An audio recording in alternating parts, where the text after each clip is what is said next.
Oh yeah, true. That is harsh. Mm. Also, I don't want to seem like more shocking, but Matt, have you ever thought of getting into like professional Japanese, as in like translation or interpretation? I think you would do really good in that. But Yeah, I've thought about it. And maybe I will one day. I mean, maybe I guess I'm more interested in interpretation than translation. Because for me, I mean, I'm in general, I'm the kind of person I'd rather like write my own thing than like translate someone else's thing. mm, But true, true, true. Mm. Yeah, it must be really hard because like your livelihood is pretty much, you know, refold, I guess, and the whole Patreon studying Japanese. Yeah. I mean, there's lots of other things I could do, but it just feels like,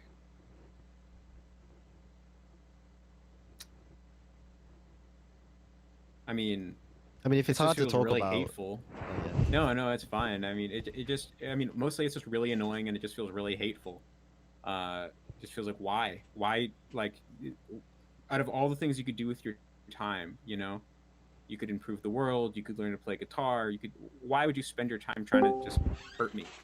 I don't understand it. It's mostly just confusing and frustrating and sad. Yeah. Do you think this has to do with also like the superiority complex a lot of people have in the Japanese learning community? Like, I have to be better than you, or like I'm the best in Japanese, and so like they want to like I bring you think down. so. I mean, well, I think there's definitely like, I think it's very interesting why they like to hate on me so much because there's lots of other people who they don't hate on, Oh like yeah, like they don't hate on Dogen, yeah. they don't hate Mm, on like, and then there's some people they kind of hate on, but like if like there's so many Japanese figures in the community, like people to talk about how to learn Japanese, like George from Japanese from Zero, or mm, Amo Amano Misa or whatever her name is, yeah. or like Joey the Anime Man, or like whatever, but they almost never talk to those people. And I think the reason that they never make fun of those people, or at least not very free, not nearly as much as they make fun of me. And I think it's because I'm this perfect distance between I'm like very close to them, but I'm also not them in a way, right? Ah, true. It's like if they're too different, then it's like, oh yeah, who cares? That's just some blue pilled whatever.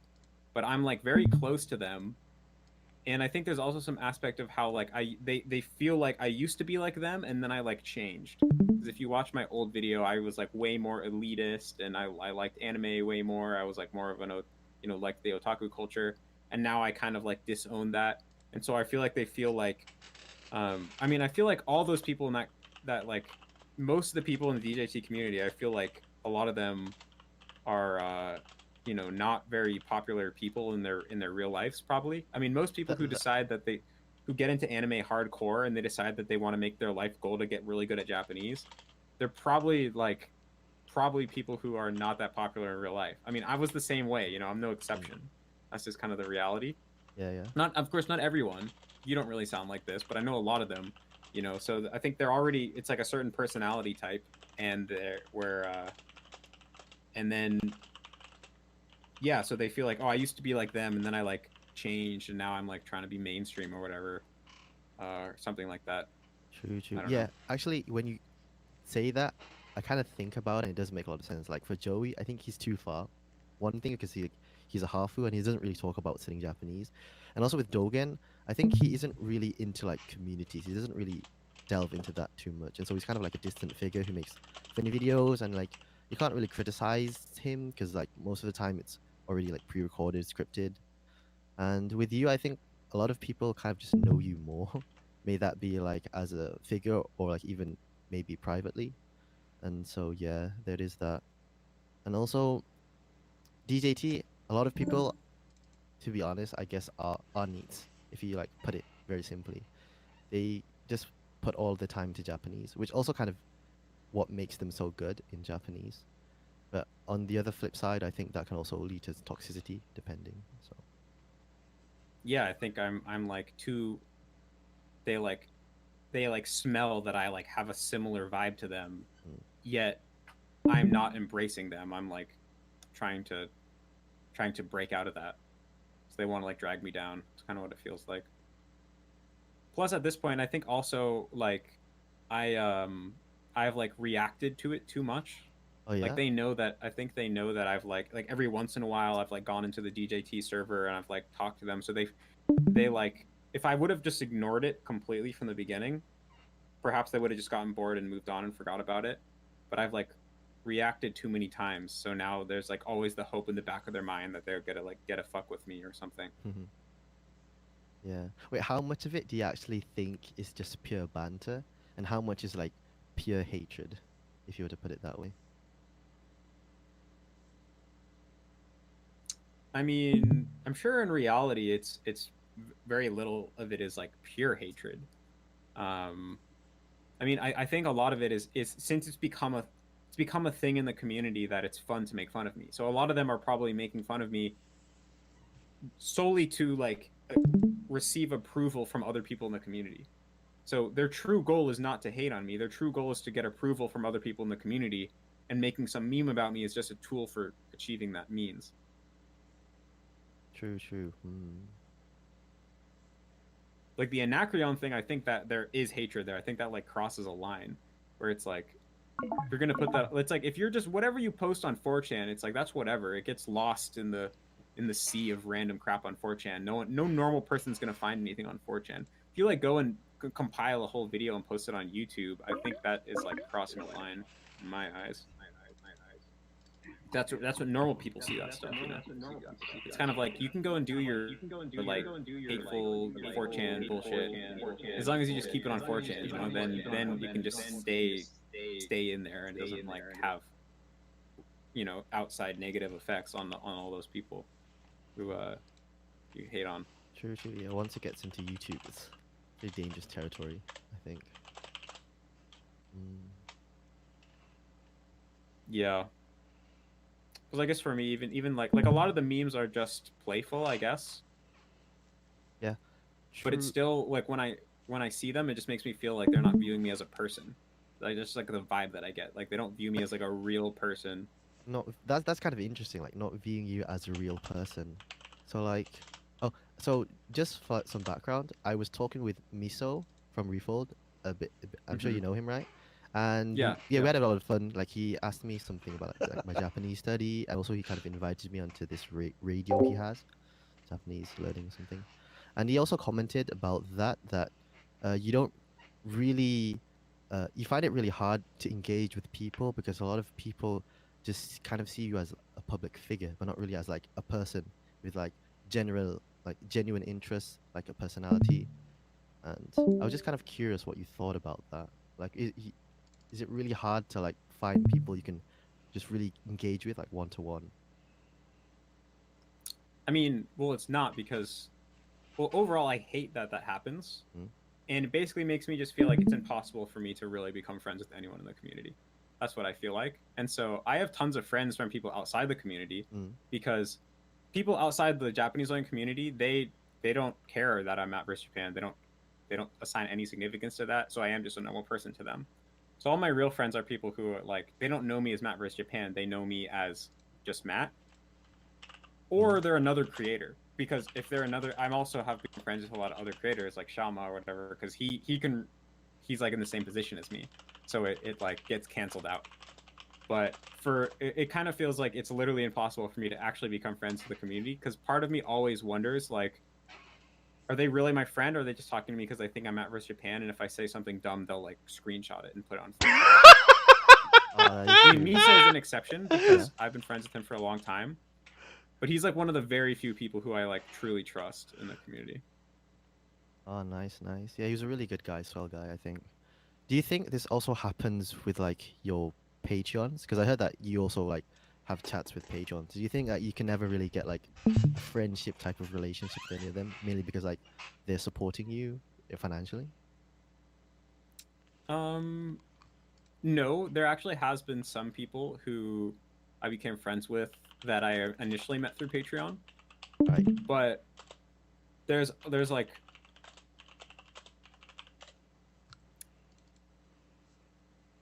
I mean the other thing is that it's not that it can't happen, but it's unlikely to happen because it's like an inherent like teacher-student relationship almost, right? It's like they're coming to me as an authority and wanting to ask for my help.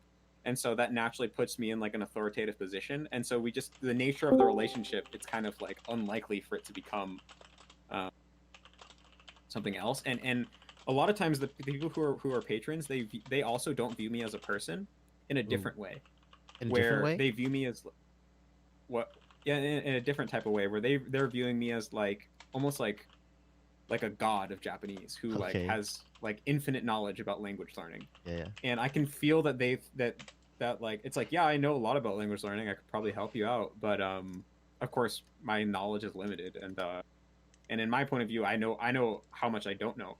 So I don't feel like I'm like some all-knowing thing, like person or whatever, but I kind of have to play it. It's not in my interest to try to convince them that I'm not as like wise as they think I am, because it's beneficial for me. True. I mean, Monet- yeah, yeah. But I mean, if you think about it, like they don't even know the the range to like your ability, right? And like if even if you say that you don't know something, they don't even know that thing in particular. So it kind of I don't not that it has no meaning, but like you know how like people they can't understand like people who are like really above them. yeah, I don't know if that yeah. makes sense. Yeah, yeah.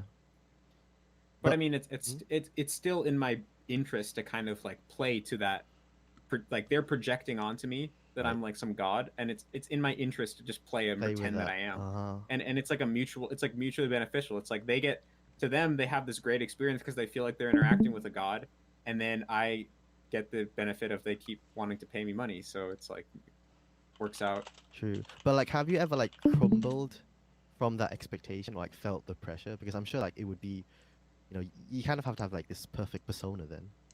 At least in front of patrons in that case. I mean, there's definitely been times where I wish I could just be like more honest, Yeah. but in my mind it there's the boundary between the patrons and between the haters is very thin, because I Oh, know okay. that the 4chan people like subscribe to my Patreon to look for more shit that they can cite out of context and use against me. So Wow. I don't feel like there's anywhere on the internet I can say something and it will be safe. I always have in my mind, am I okay with some hater hearing this? Because I'm sure they're gonna go and find it. I don't know, man. If I was in that position, I would be anxious, a bit scared, because like maybe a bit schizophrenic, because like having to think everything you say, for me, I can't really stay calm in that kind of, you know, position. I Well, don't I know. mean, I don't either. That's why like there's a bunch of things, like basically I've probably I've gone into the DJT server a couple times and like talked with them, Uh, and every mm, single time that was a huge mistake, and there was a bunch of stuff I said that in there that they took, that like they recorded and now is like regularly used in memes, and so those were all times where I snapped. Like normally I know it's best to ignore them. right. Like every time you try to like talk, like every time you poke at it, it just gets worse, because then that tells them, oh, Matt actually looks at all this shit. Okay, cool. Now let's make even more memes, because now I know it actually bothers him, right? So, uh, so those were all times where I did just snap, because I like couldn't keep ignoring it, and I regret it every Right, time. right. Oh yeah, you did join DJT like one time. I think it was with an alt, Nihongo boss or something. I've joined it a couple times, sometimes as an alt, sometimes with my original account, not Ah, as an alt. nice, nice. Yeah. Oh, I don't know, man. Cause like, cause for me at least in DJD, I don't. I actually like proactively post my mistakes. Like, oh my god, I made a dick and I mistake. Look at this, guys. Cause I don't like having that expectation. To be honest, I just want to have fun with Japanese, right? I want to learn kanji. I want to have fun. I want to maybe take the kanken. And like, if I do get like good results, that's like fun, right? That's nice to have. I can maybe be a bit proud of it, but I don't want to have people expect me to like be perfect or like to always improve as fast as I can, especially because I have like university studies and stuff. So Yeah, I mean it's definitely annoying, but I mean the thing is I have to be an authority for like my position to work, mm, because like if you, I mean ultimately the 4chan, the when you look at the larger community, right? Like I have almost, or I have over 80,000 subscribers now. right, The whole DJT community is probably like 100 people, and like all the, at best, yeah. Yeah, and even if you take the wider Japanese community, including like the people who are very active in Refold and active in the Moe way and everything, it's probably like less than 1,000 people total. So like it's very small and very limited. And also those are the people, those 1,000 people are the people who are like the least likely to actually like want to pay for something to me, right? Yeah, yeah. And so really when I'm thinking about my career, it doesn't even really make sense to consider those people.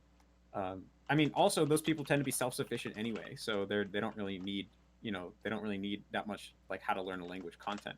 But there's a lot of other people in like the mainstream.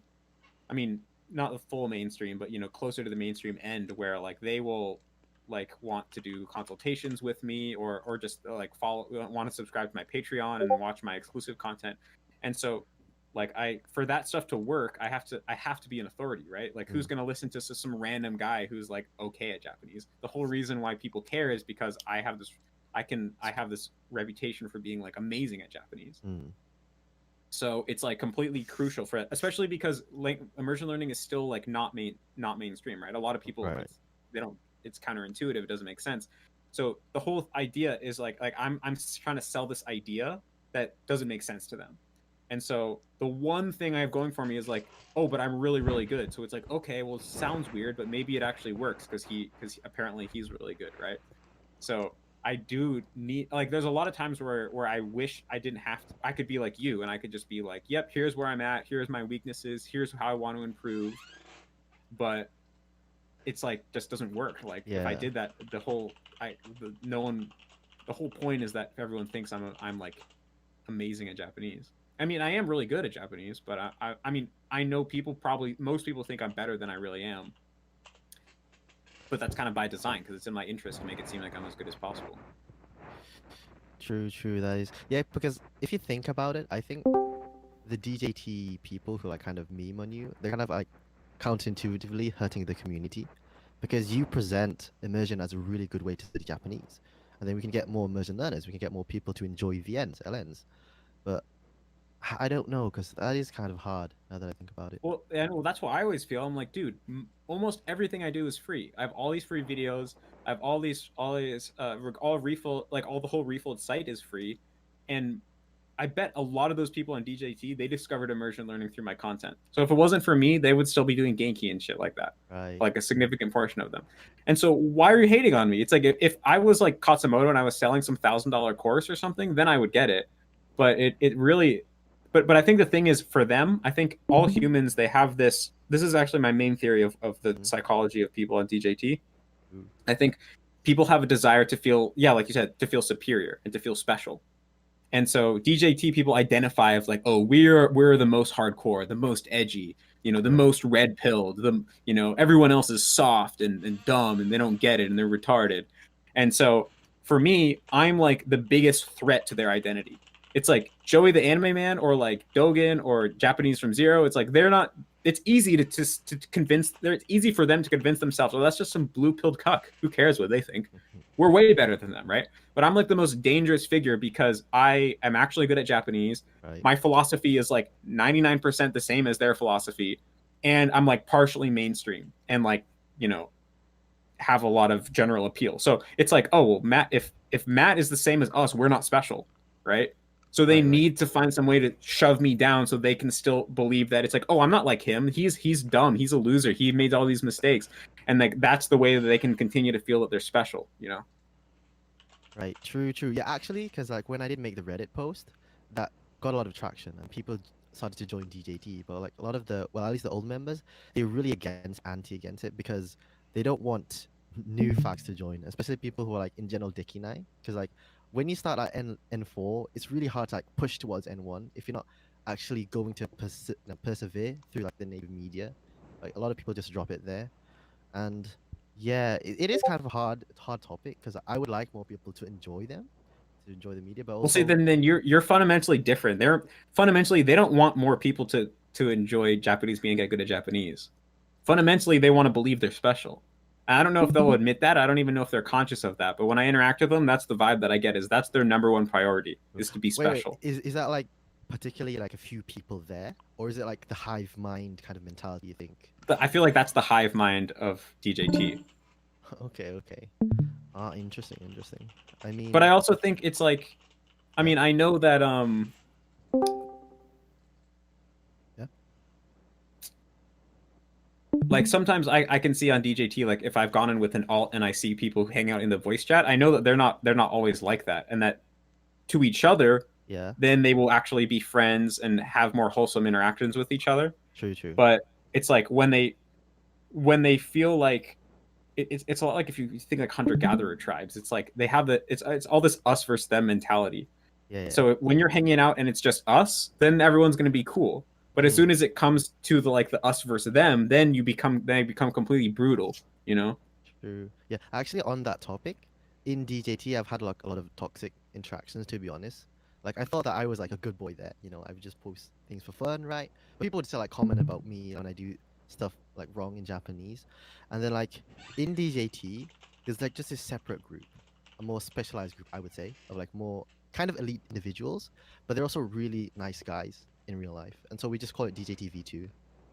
And I'm not sure if you're interested, but I think that group holds like the best people in DJT, like skill wise, but also like mentality and like personality wise. Because we always just have fun in like chat.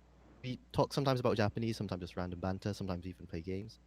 And I think, yeah, just like because in DJT it's just overcrowded by just Dickinized N4s and Yeah. N3s now, so it's kind of hard. But it's all the same server, right? No, it's a different server, completely different server. I mean, Oh yeah. yeah, yeah. So like it's a new private server where like one of the I guess public figures in DJT kind of hated the new DJT now and just thought we should just make a private server where all of our like really cool friends can join and we can just have fun. Maybe not in Japanese, but like just as a smaller community. I think that also is really nice to have. Is that, and I'm guessing it's like invite only. Yeah, it is invite only. So like you gotta have to get approval. Like somebody knows Yeah. you in real person, or like knows that you're a really good guy, and then you can get in, kind of. Is Yeah. Quizmaster in there? No, Oh we really? don't want him in here actually. I think that's kind Oh of general interesting. consensus. Yeah. So I was gonna say I can't be in there if he's gonna be in there because he's already like tried to sabotage me too many times. Oh, do you have like a really just hate relationship with him with QQM? No, No. I not at all. I mean, like for me, I think he's like a good guy, but he's like too gone in the 4chan Okay. mentality. Like because like I get the sense to him that he's like somewhere deep in his mind, he's like pledged allegiance to 4chan and DJT, Yeah. and he like that blocks us from having an actual relationship because like there's been times where we like had interesting Hmm. conversations and it was pretty wholesome, but then still like he wakes up one day and then realizes, oh shit, I could take some of the shit that Matt said out of context and post it on 4chan, and then he'll go and do that. So it just he's just shown to me I can never actually trust him because at the end of the day he'll always go against me Oh, that's if kind of I give him that sad. opportunity. But like, if he were to like just step out of like the 4chan community, just hypothetically, do you think you could actually be good friends with him on a person-to-person level? I mean, I think it could have been like at this point Mm. it's hard to erase the history that is there, you know. I Yeah. think if we had I think if I was in Matt vs Japan and I Yeah. was just some guy who was in DJT, I think we could have been good friends. Yeah.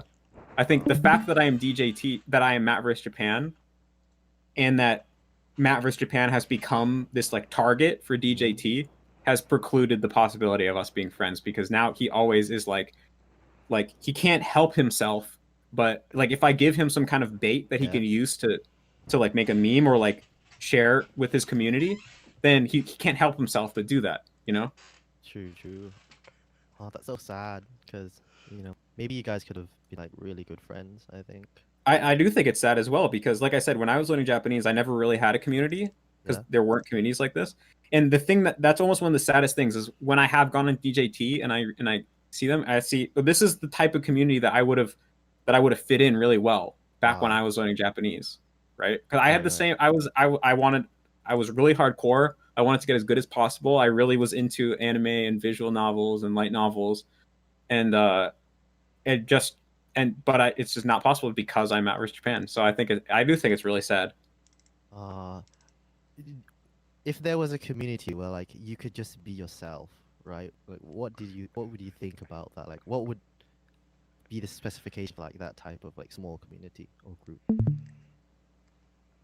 I mean, for me now, I just feel like Is it not I possible? couldn't be Matt vs Japan. I feel like, or I guess, well, I guess there are actually a couple people like Miso Mm, who I actually like trust, and we are friends.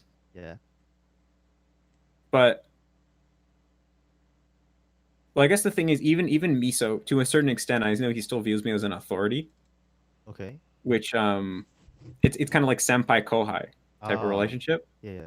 and so that also is like makes it a little different Or can you not than like being talk like, normally with him? Like just no, I can, but like if we're gonna talk about Japanese in particular, then it's like not really like we're on level. equal footing, you know? So do you think you have to have somebody with like equal footing with you, like in terms of the Japanese ability to like be able to talk with them, normally? I mean, to talk about language learning, yeah. Yeah. Oh, okay. Actually, I actually made a friend recently who was like really good at Japanese, Mm, and so it's we can like for a while, like for me, I don't like whenever I see a learning community, they'd be talking about how to learn Japanese or like talking about Japanese yeah. specifically, or but for me, it's like that stuff. The level of the conversation was so below Low. like where I'm at that it just felt like I can't even engage. You know, it's just Mm, like it's like I'm so beyond that. I can't like it's not interest. And also being Matt vs Japan, I've had to talk about certain things so many times mm. where it almost just Is this? it feels like that's not me. That's Matt vs Japan. Uh, So so it would like yeah, we're kind of require them being like similar to where I am mm. in a way.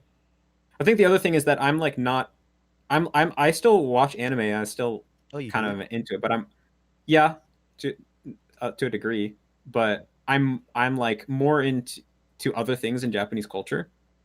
For Like example, like could you? yeah, like like for example, my girlfriend's Japanese, and Mm. so like I like to watch like things that like for example, like I watch more Japanese drama, even if it's not that good, because sometimes in real life people they actually most Japanese people there's a lot more Japanese people who watch drama rather than um Really? I anime, heard you that the know. But Japanese drama are actually not. They're pretty bad. Like, what's your? yeah, most of them are pretty bad. Yeah. Mm, But here's a better example. Like I watch Japanese YouTube kind of mm, frequently, and there's a lot of like there's kind of a few big Japanese YouTubers who are always like interacting with each other, and mm. it's kind of entertaining to like follow that kind of nagare of Yeah. like who's like interacting with who right now and like who's fighting with who and all that stuff. And that's way bigger than anime like in Japan, you know. Mm. It's actually recent like for a while that you know Geinokai, Yeah, like yeah. Japanese TV and the Japanese celebrities, that was The big hit. like Mm. every Japanese person knew about that and they would talk about that. That would be like the what you would talk about if you needed some like bullshit conversation on the elevator or whatever. But now TV is slowly starting to die and Japanese YouTube is getting like a lot more dominant in Japanese society. Mm. So I kind of like follow that more and there's an aspect of it of like having the knowledge about what is going on. It's kind of like relevant to Japanese people But do you think and that's stuff like that. better? So, Oh, sorry. oh, Go ahead. sorry, go ahead. No, no, no. You were saying? Well, just so that also when I see the Japanese learning communities, they seem to be like so heavily biased towards like the otaku media. Mm. That also is like another thing that feels like, I mean, the mindset is very like in my mind. I actually heard one of the DJ people had some theory of like there's two Japanese cultures. There's Yeah. like the mainstream Japanese culture, and then there's like the otaku culture, Mm. and they're like almost like independent worlds in a way. Of course, there's certain overlap, but I think for me, I'm not that invested in the anime world anymore. I'm much more because I think now I'm like I might go and live in Japan one day, and I'm more interested in like what the stuff that's going to be relevant to my real life when I go and live in Japan. You know. True, true. Well, I mean, in terms of, like language ability, would you say like the two spheres are like very different? Well, the other thing is like right now, I feel like the DJT community is very biased towards comprehension, and they don't really care Okay. about speaking that much. That Whereas that like is that, yeah. for me right now, like I mean, I could still improve my comprehension in various ways, but that's not the most like for me. The most relevant thing is getting better at speaking, Mm. mainly, and like getting better at pitch accent and stuff like that. True. Yeah. But do you think that I don't know because like in Refold I did join a bit and I saw like the pitch accent channel is pretty active. But would you say that some people have a very high tendency to like focus too much on pitch accent compared to actual comprehension? Probably. I mean, Probably. honestly, I don't spend that much time in the Refold server Okay. because Yeah. for basically for the same reasons I don't spend time in any of the other servers. So, but probably. Although, well, for me, pitch accent is still like the main thing that I would say like uh is like the main problem with my Japanese. Like I know I still can't speak with perfect pitch accent, and Mm, it's so hard to do so. So that is like for me that's like the biggest thing that I want to improve in my Japanese still. Even though like most But people yeah, don't can't really hear it or don't bother with it. Like you said that most of your viewers don't really understand Japanese. well, I don't. I mean, I don't want to improve for the sake of my viewers. I just want to Mm. improve for me, just for like, so that I can go and live in Japan and like Oh, be as nice. good as possible. Nice. Like my girlfriend's Japanese. We only speak in Japanese. I want to just be, That is be good. better at speaking Japanese. Also, you are like actually planning to stay in Japan then, like permanent residency? Right now, yeah, I'm thinking. Well, not maybe not permanently, but at least a long time. Oh, that is interesting. Yeah, cool. So, Mm, so yeah, I guess I'm. That's like my main thing is I want to be like, because I speak Japanese like most days now because my girlfriend's Japanese. We only talk in Japanese, so it's very clear how like my English is still so much better than my Japanese, yeah, and I really wish my Japanese was especially like if I'm going to try to like explain some complicated abstract concept, like my Japanese is so much worse than my English, yeah. so that's why I feel like I want to improve the most. But comprehension, like my comprehension is still like so far ahead of my speaking, where like Mm, yeah, maybe one day I want to even get even better at comprehension, but I'm already at the point where I can understand like almost everything, like no issue. that's amazing. Yeah, And that's why I cool. see the DJC community. They're like trying to learn how to read super obscure kanji that Japanese people can't read, and it's like, dude, your priorities are out of whack. Like that's you try to get good at like actually speaking Mm, Japanese. That's way more right. relevant, you know. Yeah, true. But if you think about it, do you think that actually the DJT people would actually want to live in Japan, talk with Japanese people? Because I know like at least QM, he has no interest at all with speaking to Japanese people or live in Japan. Well, oh yeah, I'm sure a lot of them don't. And but I mean, it just kind of calls into the question of like, what's the point of any of this? What's the like at a certain point, like if you don't care about living in Japan and you are you're just gonna live it and you don't care about speaking Japanese, yet you still have your identity revolve around being as good as possible. It's like that's no It's kind of different than trying to be like the best World of Warcraft player. Like literally, it's completely meaningless. It's just you've just arbitrarily chose something that has no real world significance and decided that that's important to you. yeah, that is true. I mean, to be completely honest, I mean, at least in your Refold community, uh, how many do you think will actually like make it to actually learn Japanese the way it is? You mean like reach basic fluency? I guess so, yeah. Maybe percent wise or Maybe 10%? I 10. don't know. Is that a bit low? I don't know, because do you think so? I mean, it's all relative, right? Like if you were going to think what percentage of people who buy Genki 1 Mm. on amazon.com are going to reach basic fluency, it's probably 0.0001%. Right.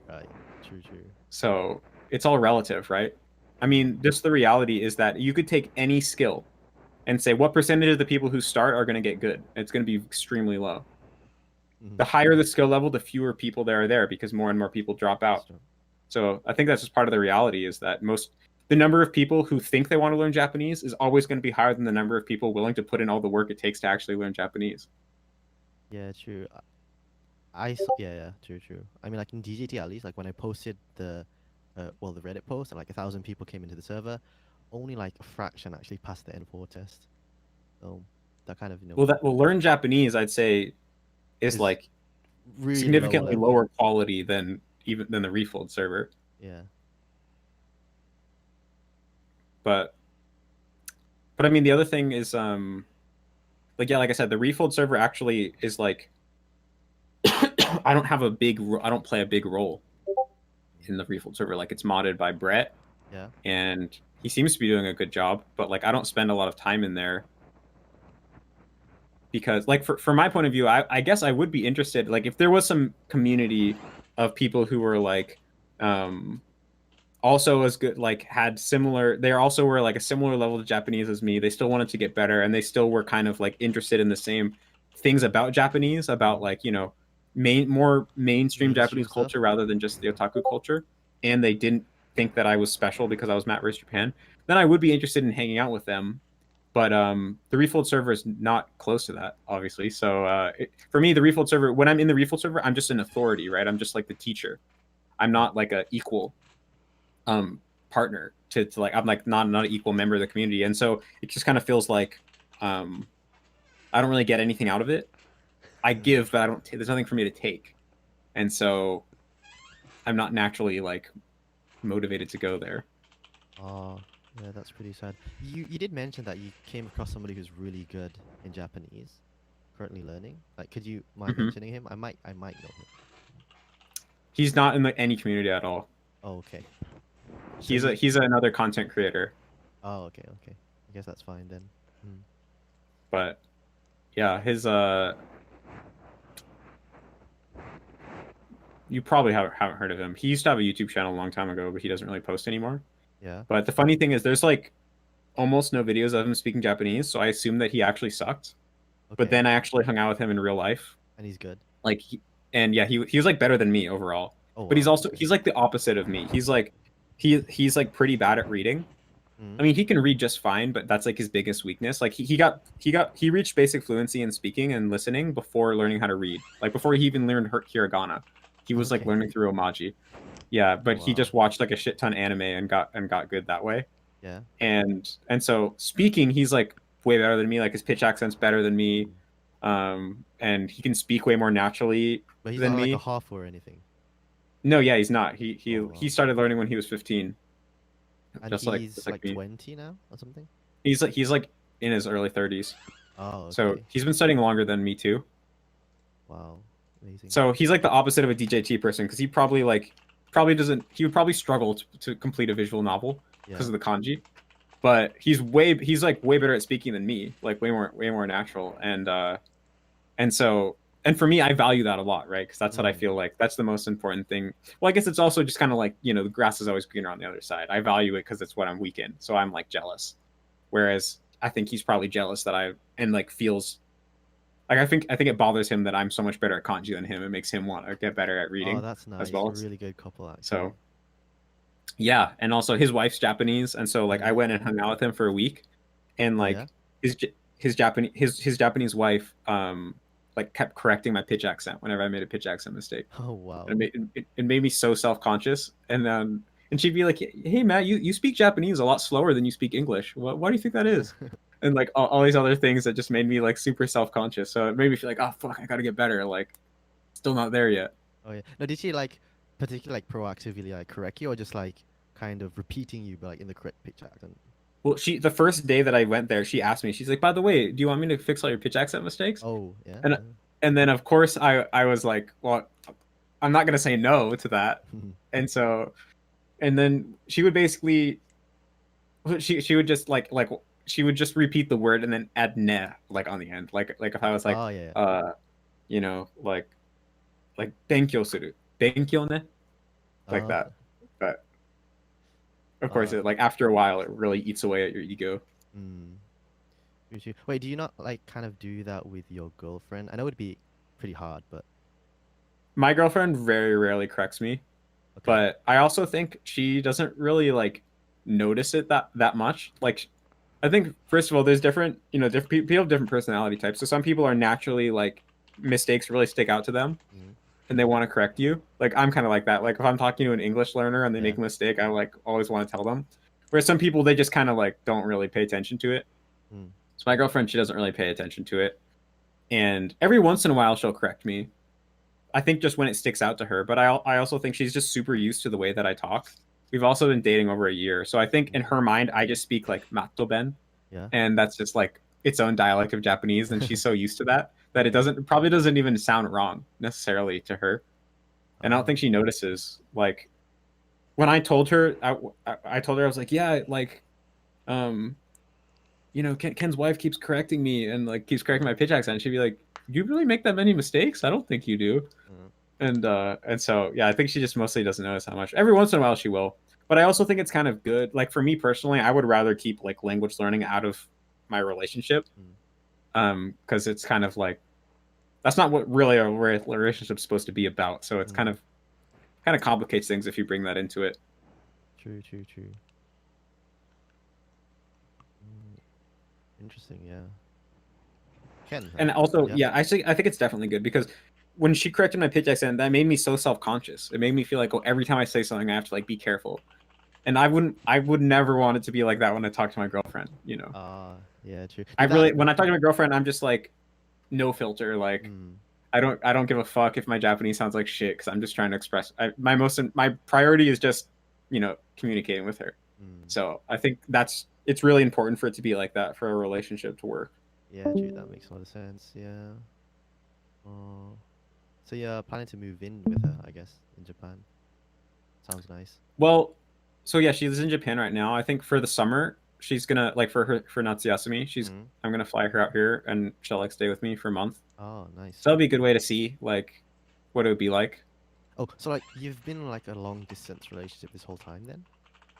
Or Not the whole time. For at the beginning, we met in person and we're hanging out in person, and then because she was studying abroad, and yeah. then her study abroad ended and she went back to Japan. But it's been long distance for a while now. Oh, okay.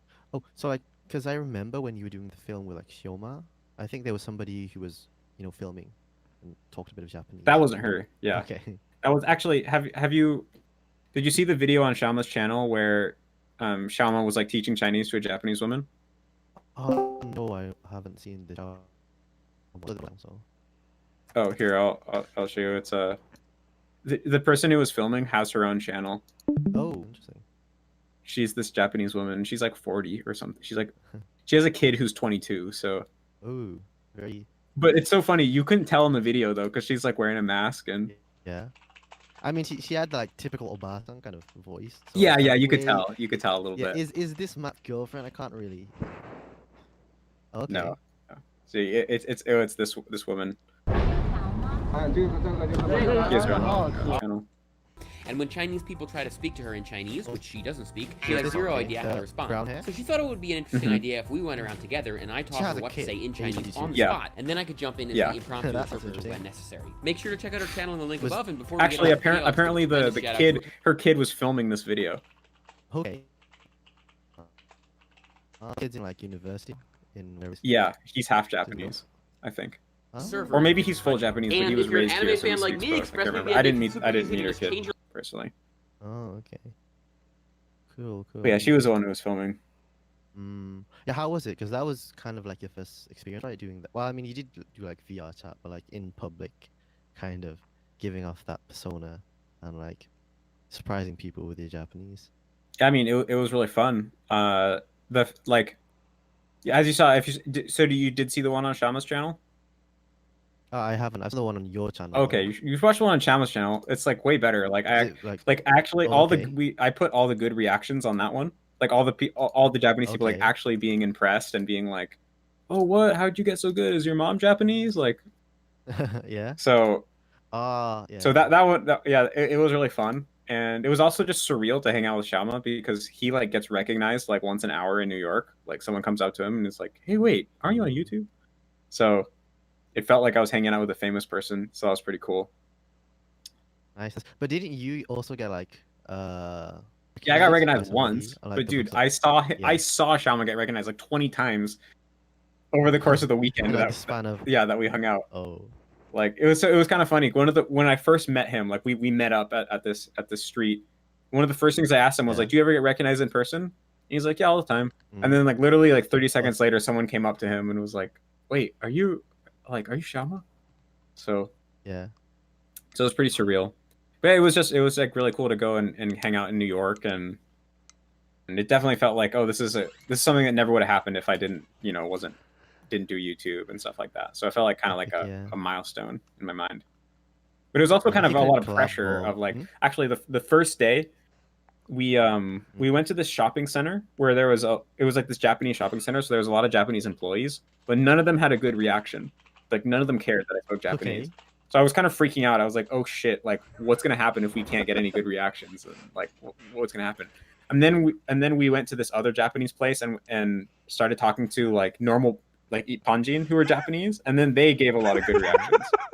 So we ended up getting like if you watch this video, it's really good. Like we get a ton of good reactions. So then it was kind of like, whew, okay, cool. I mean, you did mention that like actually not getting a reaction might be better because like they just normally interact with you compared to oh Yeah, I mean, I think that's true, but I also like I think it might have to do with the fact that it was New York and that people in New York are like kind of off. well, no, it's just that there's a vibe in New York. It's kind of like Tokyo. People are kind of colder in general, Oh, They're kind of like okay, more okay. jaded. So that could be a big part of it as well. Because one of my friends, like the friend who's better than me in Japanese, I showed him some of the videos and he was shocked. He was like, Yeah. when I go to LA and speak to Japanese people, it's never like this. They're always like super psyched and like super excited. And even where I live in Portland, Oregon, there's also that normally people are pretty excited. Like, because the thing is, like, even if they assume you're Japanese at first, if they're like sometimes maybe they won't act, they'll like not have a big reaction, and then they'll be like, oh, so like how do you speak Japanese? And I'll be like, oh, I just studied, I taught myself. Then they'll be like, what? Whoa. Holy shit. But the people but even from the beginning, they're at least like curious. I mean, they're like at least kyomi o shimasu. But the people in New York, they just literally seem like, I don't give a fuck. Let's get out of here. Interesting. Cool. Wow. Yeah, but yeah, it was cool just to hang out with Xiaoma and make that connection, learn how he makes the videos, and be Do you think like, you'd this is have something more I could send to my collabs with him? family. Like, hey, look at this. I'm on this channel and it's 3 million views Yeah. or 3 million subscribers. Do you think you could like collab more with him, or like are you like you would say you're friends with him then now, close Yeah, friends? I would say so. Yeah. Cool. Yeah, I'd love to see more content like that actually from you. I think of course you're practicing speaking also, but then like it would also be, and I don't know, it's like how would you want to like push your channel, YouTube channel? I mean, I think going forward, most of my content will be like educational language learning content, but I think I'll like every couple of months I'll throw one of these in there. Right. Because I mean, first of all, it's a really good way to get exposure to my channel. Like the VR chat video, that's my most viewed video. It has 500,000 views, and so many people like learned about Refold or learned about me through that video. So it's really good just for exposure. And of course, everyone like most people love it. Most people get excited about it. So like actually now I learned like the way that Xiaoma films these is with a GoPro. Okay. And GoPros, they're only like this big. Yeah. And so what he does is he like actually attaches it to a necklace, and then he has someone just like wear the GoPro like a necklace. So it's just around their neck. They're not even holding it in their hands.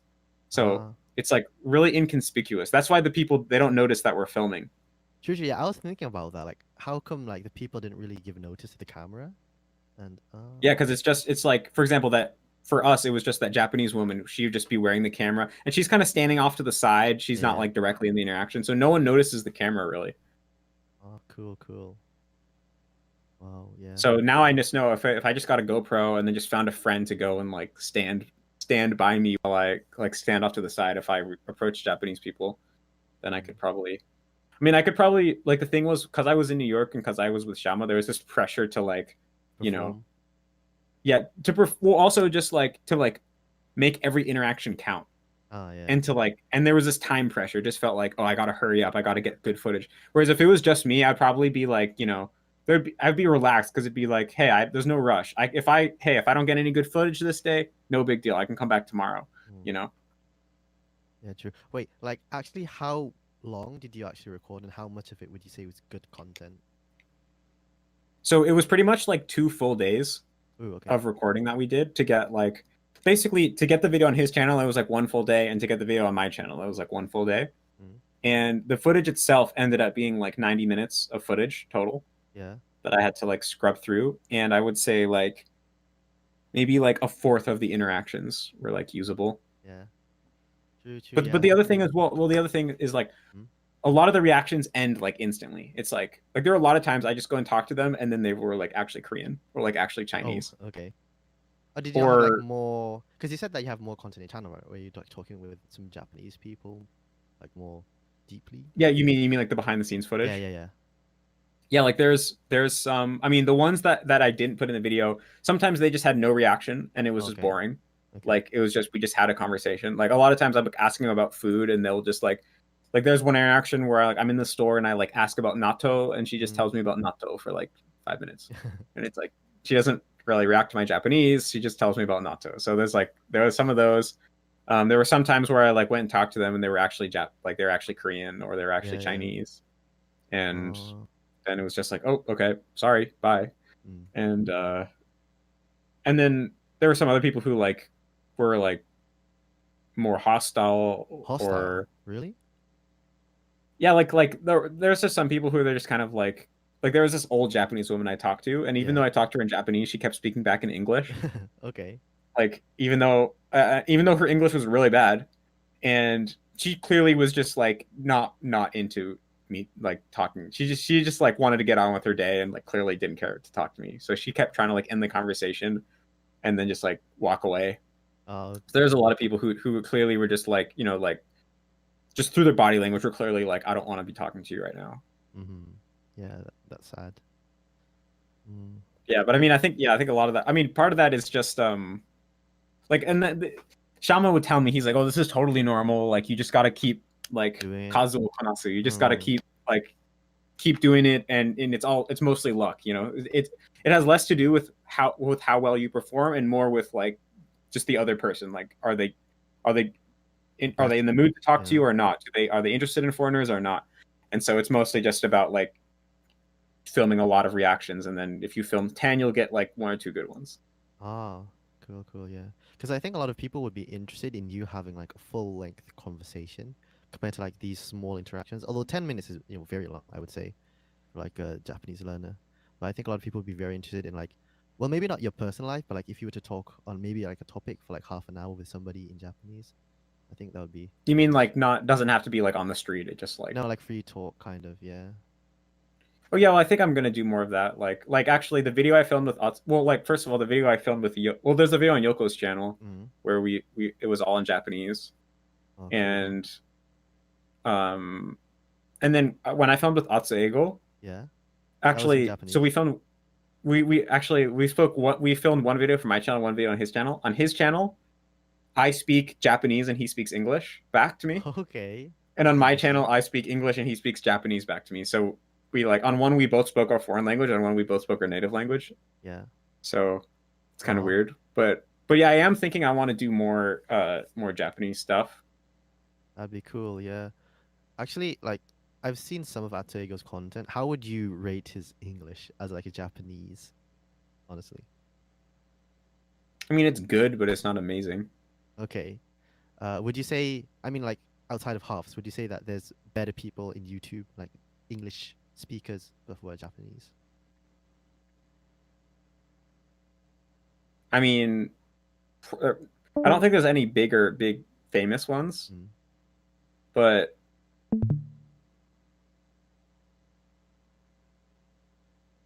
I guess I just like Mm.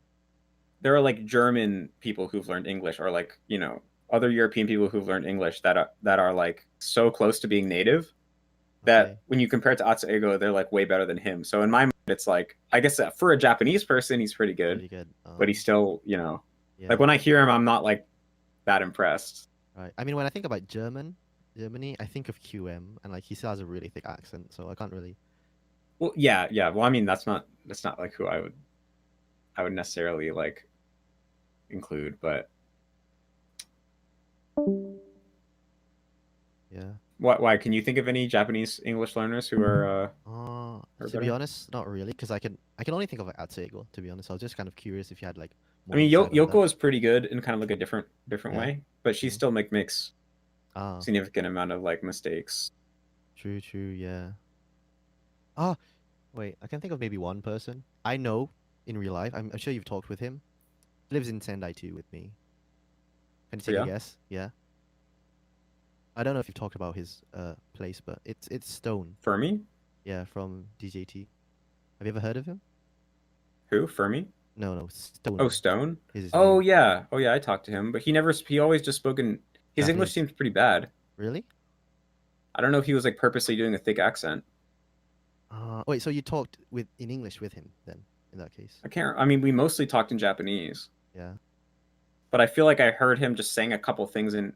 Actually, maybe I'm thinking of someone else. No, 'cause Maybe like, actually, yeah. I don't even know if I heard him speak English. It sounded like he was mostly Ah. just. In my memory, he was mostly speaking Japanese. Yeah, because like, at least for me, because he's almost never been abroad. I think he's never stayed abroad, right? And so he's always lived in Sendai. And so like I went to like the aquarium with him. We had some fun there.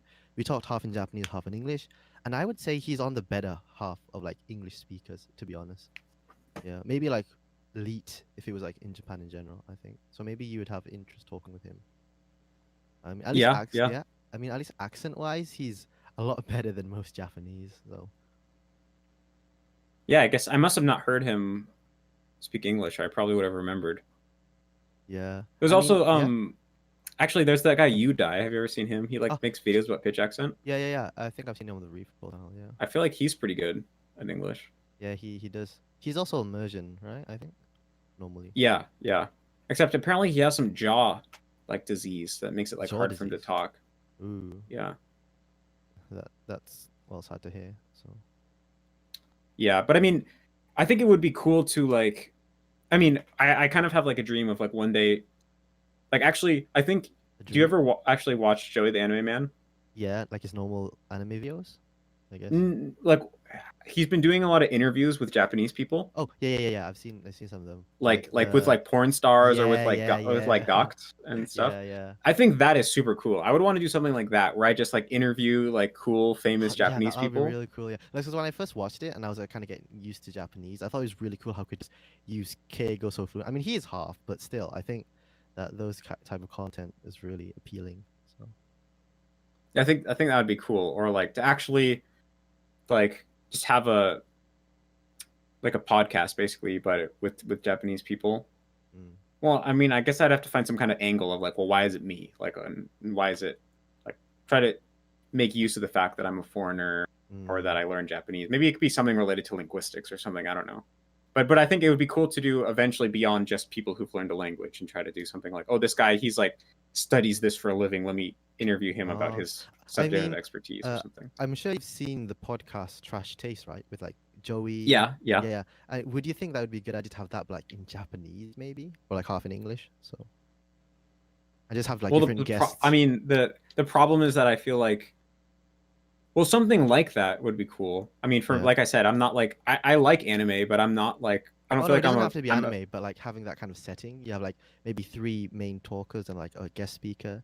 So maybe if you were to have like Dogen come in as like he can be like a guest, but also maybe like a main kind of moderator, and like you have 3 people there, kind of that kind of same feeling of like a podcast. Yeah, that would definitely be cool. But I think it would also be cool to just do it one on one. It kind of be like a different thing. Like, what's your idea in that case? I'm interested. Like, fuck, I forgot. Like I think it would be cool to like just interview like famous Japanese YouTubers about just like their mindset and like for example, do you know Hiroyuki? No. He's like one of my favorite Japanese people. Okay. He's actually he wrote this book. He's the person who created 2chan. Right. And he also, what's that? No, I think I've seen his face, to be honest. I can't say for sure. And yeah, he also played a big role in creating Nico Nico Doga. Oh, really? And yeah, and now so he's really rich, and he's like 43 or something, and he lives in France, and he just does these like 3-hour long live streams where he just like interacts with the chat on YouTube. Yeah, I'm checking the channel. Yeah, but he's been getting like I've been watching him for a couple of years, but recently he's been getting way more popular. Oh. And he's had like a lot more interaction with other Japanese YouTubers. Mm-hmm. And his way of thinking is very like not stereotypical of a Japanese person. Okay. And he says a lot of things that I've like never heard Japanese people say before. Wait, so can you mention some of them? Like 2chan culture-ish? like I mean, like a lot of Japanese people are really biased towards Japanese culture, but he will just like be like, oh yeah, they're like like he will. Let me try to think. Like he'll basically be like, so like someone will be like, Hiroyuki, what should I do? I'm like 26 and I have no skills and like I don't want to get a job. And he's like, oh, you can just you know Seikatsu Hogo. Yeah, yeah. It's like he's like, oh, just get Seikatsu Hogo and then you don't have to work and then you can just chill all day. That's what I would do. That's And pretty based, yeah. he like has a lot of things like that where but he always explains it really logically and makes a good argument for it. But he'll and he'll also say some things that are like really normal. Like people, some guy will be like, "Hey, I really don't hate school and I don't want to go to college, and I'm thinking about becoming like a programmer. What should I do?" And he's like, "Well, you should probably just go to college because, like going to college when you're older is way harder, and you can only go to college once, but you can become a programmer anytime. So you should probably just go to college, and then, and like if you're like super amazingly talented, then you don't need to go to college, and you'll be able to find a way to like make a lot of money. But if you're a normal person, then it's like really hard to make it to, then you're at a huge disadvantage if you don't have a college degree. And the fact that you are like asking me for life advice on this stream means you're probably not super talented, so you should just go to college. Like, he'll always like say things like that. Oh, that's smart. That's hilarious.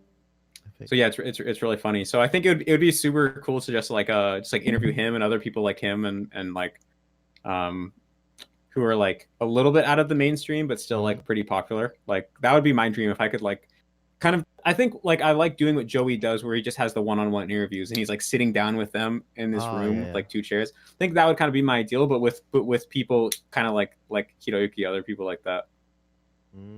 Cool. I mean, do you have like connections possibly with Hiroyuki? No, Or, like, but I think like for me, I think if I, well, first of all, the bigger your YouTube channel is, the more clout you have, so the easier it is to like reach out to people. Yeah. So I feel like if I, and also just connections like grow, like people know people who know other people. Like right now, I feel like if I was in Japan, maybe I would be able to get on the Trash Taste podcast because I'm friends with Dogen and Dogen's friends with Joey, you know? So I feel like if I just keep doing what I'm doing, the web of connections naturally grows. And also as my subscriber count grows, you naturally have more clout. So I feel like it could, like, you never know, maybe one day I'll find a connection, or maybe one day I'll have enough clout. I'll feel like maybe if I just reached out to him, I mean, who knows? Like, actually, he's done interviews on pretty small channels, so there's a good chance if I just reached out to him now, he would be like, yeah, sure. You never know. Oh, that'd be so cool. Yeah. He has learned English, but yeah. there's actually pretty funny. So actually, right now, I don't know if you know, Hiroyuki's he owns 4chan right now. He owns 4chan? Yeah. Okay. And then I don't really go on there, to be honest. 4chan. But there's a because the original guy who started 4chan his name was Moot, sorry, Moot. And there's this live stream from a long time ago when Hiroyuki bought 4chan from Moot, and he's like speaking English to him, but he's like pretty bad. Oh, okay. Is this like recent or? No, this is like probably close to 10 years ago. Oh, okay. Cool. Oh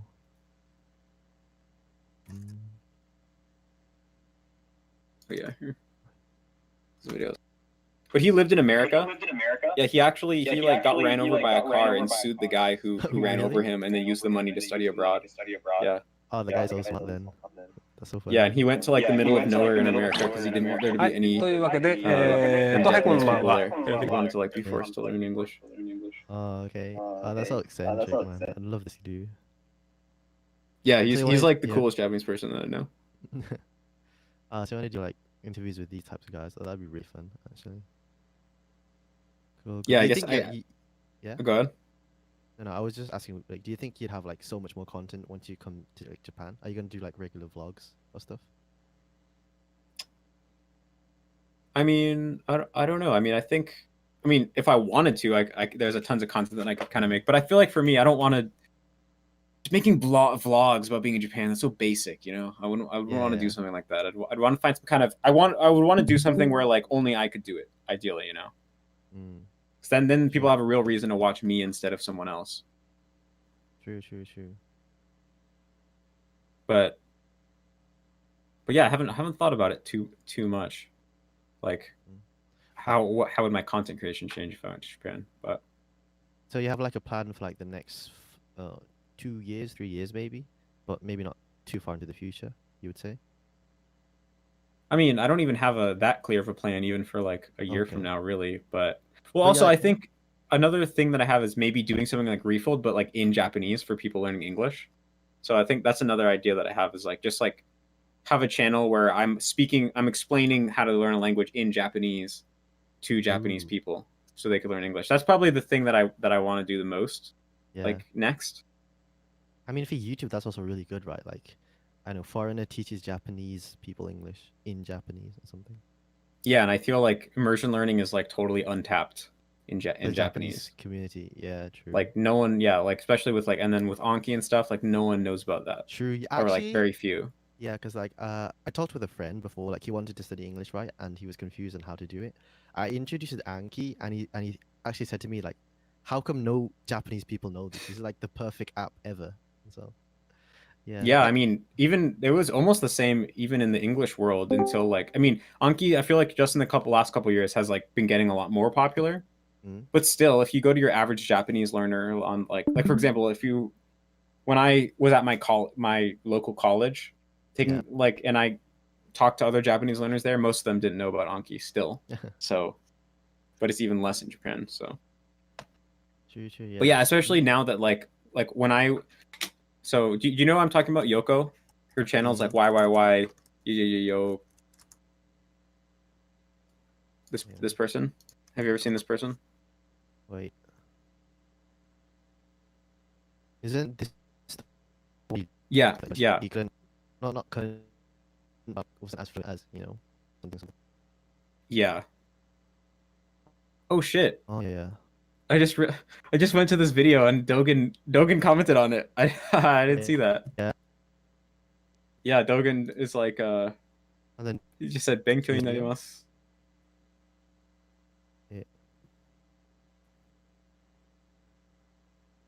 But like after I made this video, I got a lot more Japanese followers, and a lot Ah, and that kind of like はい、 motivated どう me to も。と try いう to わけ like で、want to make more Japanese content because I realized there is a demand for it, and it ah, showed me just the potential right, of like because right, also like right. Japanese people, like if you watch this like my Japanese is not perfect in this video. I make a lot of mistakes like Mm, especially my pitch accent is not perfect, but like all the comments are 100% positive. They're all like, "Oh my god, he's so good. How did he get so good?" Like for Japanese people. So right, I guess that showed me of like, oh, I don't need to be perfect to like make videos for a Japanese audience. You know, I'm probably already good enough. right, right. Do you think you could like move towards that kind of direction? Because at least I think Dogen always does like videos in Japanese with like the English subtitles. Or do you think like it's not really fitting because like you mainly Well, want to I make them think in actually one thing English? Shalma said is that like it might be a good idea to make a whole new channel for Japanese content Mm, because the way that YouTube works is that like if some of your videos are for an English audience and some are for a Japanese audience, that's going to be really bad for your channel because at any one point only half your audience is watching your videos, and that tells YouTube that all oh, YouTube views that as you don't have consistent viewership. And mm, so it's important for like all your and he said that happened to him for a while where like he was like making he used to make these videos where he would like go and like have some traditional Philippine food from the Philippines and then like give it to people in the streets of New York and film their reaction. And it would go viral in the Philippines. And then he would do it with an Indian food, and then it would go viral in India. And he was having all these videos with millions of views, but like his channel overall wasn't growing growing. Mm, because like it wasn't consistent. The audience was different every time. And so if like half my videos are for a Japanese audience, half are for an English audience, that might be pretty bad. So it might be better to just make a whole new channel. And actually, Shalma did that. Like oh, yeah. Shalma, well, he has a Spanish channel, and he Mm, also recently made a Japanese channel. And it's kind of funny because he just uploaded oh the yeah. VR chat video that we made together on it. Oh And nice. so there's like Japanese people commenting on it. Here, So that links to your channel then, right? mhm. But like so for this, he's just taking his videos from his main channel paying someone to make Japanese subtitles and then re-uploading them. Ooh, that's smart. Here. Oh, you sent the link. Okay. Oh. So you can see it's a whole other channel that he started like a little bit ago. Yeah, Nihongo. Oh, cool. But it's Cool. the same videos, but it's in Japanese. So it might be better to just Three, be two, like, one, let's go. probably shouldn't call it Matt vs. Japan too. I should Yeah. call it. Cool, cool, cool. Yeah, this would be amazing, I think, if you were to go into this. So yeah, that's probably what I think it'd be really cool to do that. And because for me, part of me always hates the fact that like the whole gimmick is that I'm good at Japanese, but my actual like job is just to talk in English, you know? So I always wanted to do something in Japanese. I feel like that's the true that's the true path. You got to like learn Japanese, then actually do something with it, not just talk about how you learn Japanese in English. Sure. I mean, like once you actually start doing that, you can get into like you said before, like the Japanese untapped community, right? Where like they want to do English, they don't really know immersion, and you can kind of bring that into them. So that'd be really cool, I think. Yeah.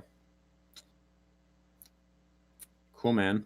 Well, so I'm curious, did your impression of me change after talking about all this stuff?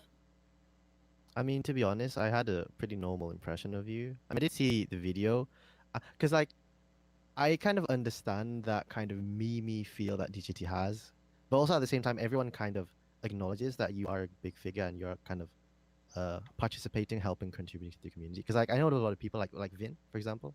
I think you know him. Oh yeah, well he's cool. Yeah. Yeah. He also likes to kind of meme about Matt did this funny thing on like the DJT server or something, or like some people say, "Oh, Matt's a sellout." But in all honesty, if it wasn't for Matt, I wouldn't have started learning Japanese. I think a lot of people kind of acknowledges that either way. So yeah, I think so. I was talking to some people the other day. They're kind of saying that where like most people do respect me and are just playful, and it's probably a minority of people who are like truly hateful. But it's like hard for me to see it that way, because all I see is like all these anonymous people saying like not so nice things about me. right. Well, like when I first joined DJT, and there was like these top people, after like N1, there's like Taiko, Daio, and like just like the top elites. When I first came in, my impression was like all of them were cold, right? Like I thought none of them really had like fun personalities. But when I actually entered into DJT V2, where all the kind of cool guys are, that really changed my impression. Because like when you actually go into VC, you talk with them, especially if you're like on with video camera, VC. It really changes your impression, and you kind of just feel connected. And actually with QM, I did like debate a lot with him, especially because I'm Muslim, and he's kind of anti with that, and he's also he likes to pick fights, to be honest. But when you actually go into VC, he's very passive. I don't know if it's because he's not that used to speaking in English, but I just feel it's so different, and you can't get mad at him once he's in VC. I think so. Oh yeah, no, I felt that too. That's why the first time that we talked, it was in VC, because I feel like if it's hearing someone's voice, you naturally recognize their humanity way more. And if it's video, it's even more. Then it's like, for me, there's so many times where I'll be talking to someone and I'll feel like, oh, this person is kind of annoying. But then the second that I see their face or we talk on video chat, I'm suddenly like, oh, it's like I have this moment of, oh shit, they're like a real person. And then I don't feel bad about them anymore. Yeah. I mean, like, I knew you as a personality, as like a public figure, but I don't know. I think, because I never really gave that image. I kind of detached you from the beginning, so I don't really see you as very different, to be honest. You're just like a cool guy, I would say. That's cool. Yeah, well, I definitely get like, I guess there's different people. Like, you kind of remind me of Vin too, in that I get a very wholesome vibe from him, and it's like easy for me to see that he has no negative intentions, and that he's like very positive person. Yeah. Not like QM. So. True. I mean, Vin is also pretty young though, so who knows? But hopefully he stays. That's good. Yeah, that is good. Yeah. No, I mean, I feel like it's when you're younger, you're more impressionable. So I feel like being at this age, if he can be that wholesome, he's probably good. True. Like yeah. I'm like Shoei, like yeah. The first time that I talked to Shoei, she was like a really big fan, and she was like asking me all these questions, and she like was like really excited. And then I didn't talk to her for like a couple months, And then one day Miso told me that she was like talking a bunch of shit about me, and I was like, what? Last time I talked to her, she like loved me. Yeah, yeah. And then I went to her server and she was talking all this shit about me, and then I DM'd her and I was like, yo, what happened? Like, and basically basically what had happened is she just went on DJT and just got brainwashed Okay. into like Quizmaster's philosophy. Well, wait, Refold Brazil, right? You mean? No. Or This is is it way, this is before way- that. This is Oh. before Refold even Okay. existed. So like the Moe server, you mean like her server? Yeah. It was that. It was like last year, like Oh, quite a okay. while ago, Okay. probably over 6 months ago. I mean, at least now Shoei hates DJT. 'Cause, like when she Well, yeah. joined- Well, then I talked to her for like, Yeah. and we had this long conversation, and I like reconvinced her that I was cool, basically, and then she Okay. just like went 180 degrees and then liked me again. So it just felt like she was so my takeaway was like, oh, she's just super impressionable. Like she can be convinced of like anything almost.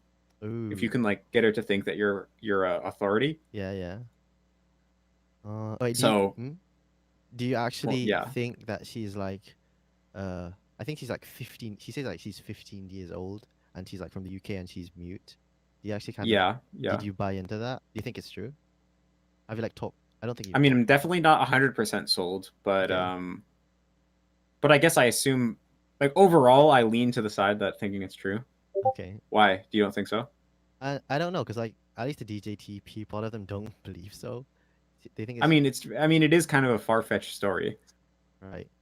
Yeah. But also like I mean if you just hear the story, like person on the internet hasn't showed their face, they're 15 and they're mute. Like that just sounds like a made-up story to cover the fact that they're like a 40-year-old man. Yeah. But when you actually talk to her though, like she seems really immature. So she does seem like a little kid to me. Yeah, she does like throw a lot of fits on the other server, so I can tell.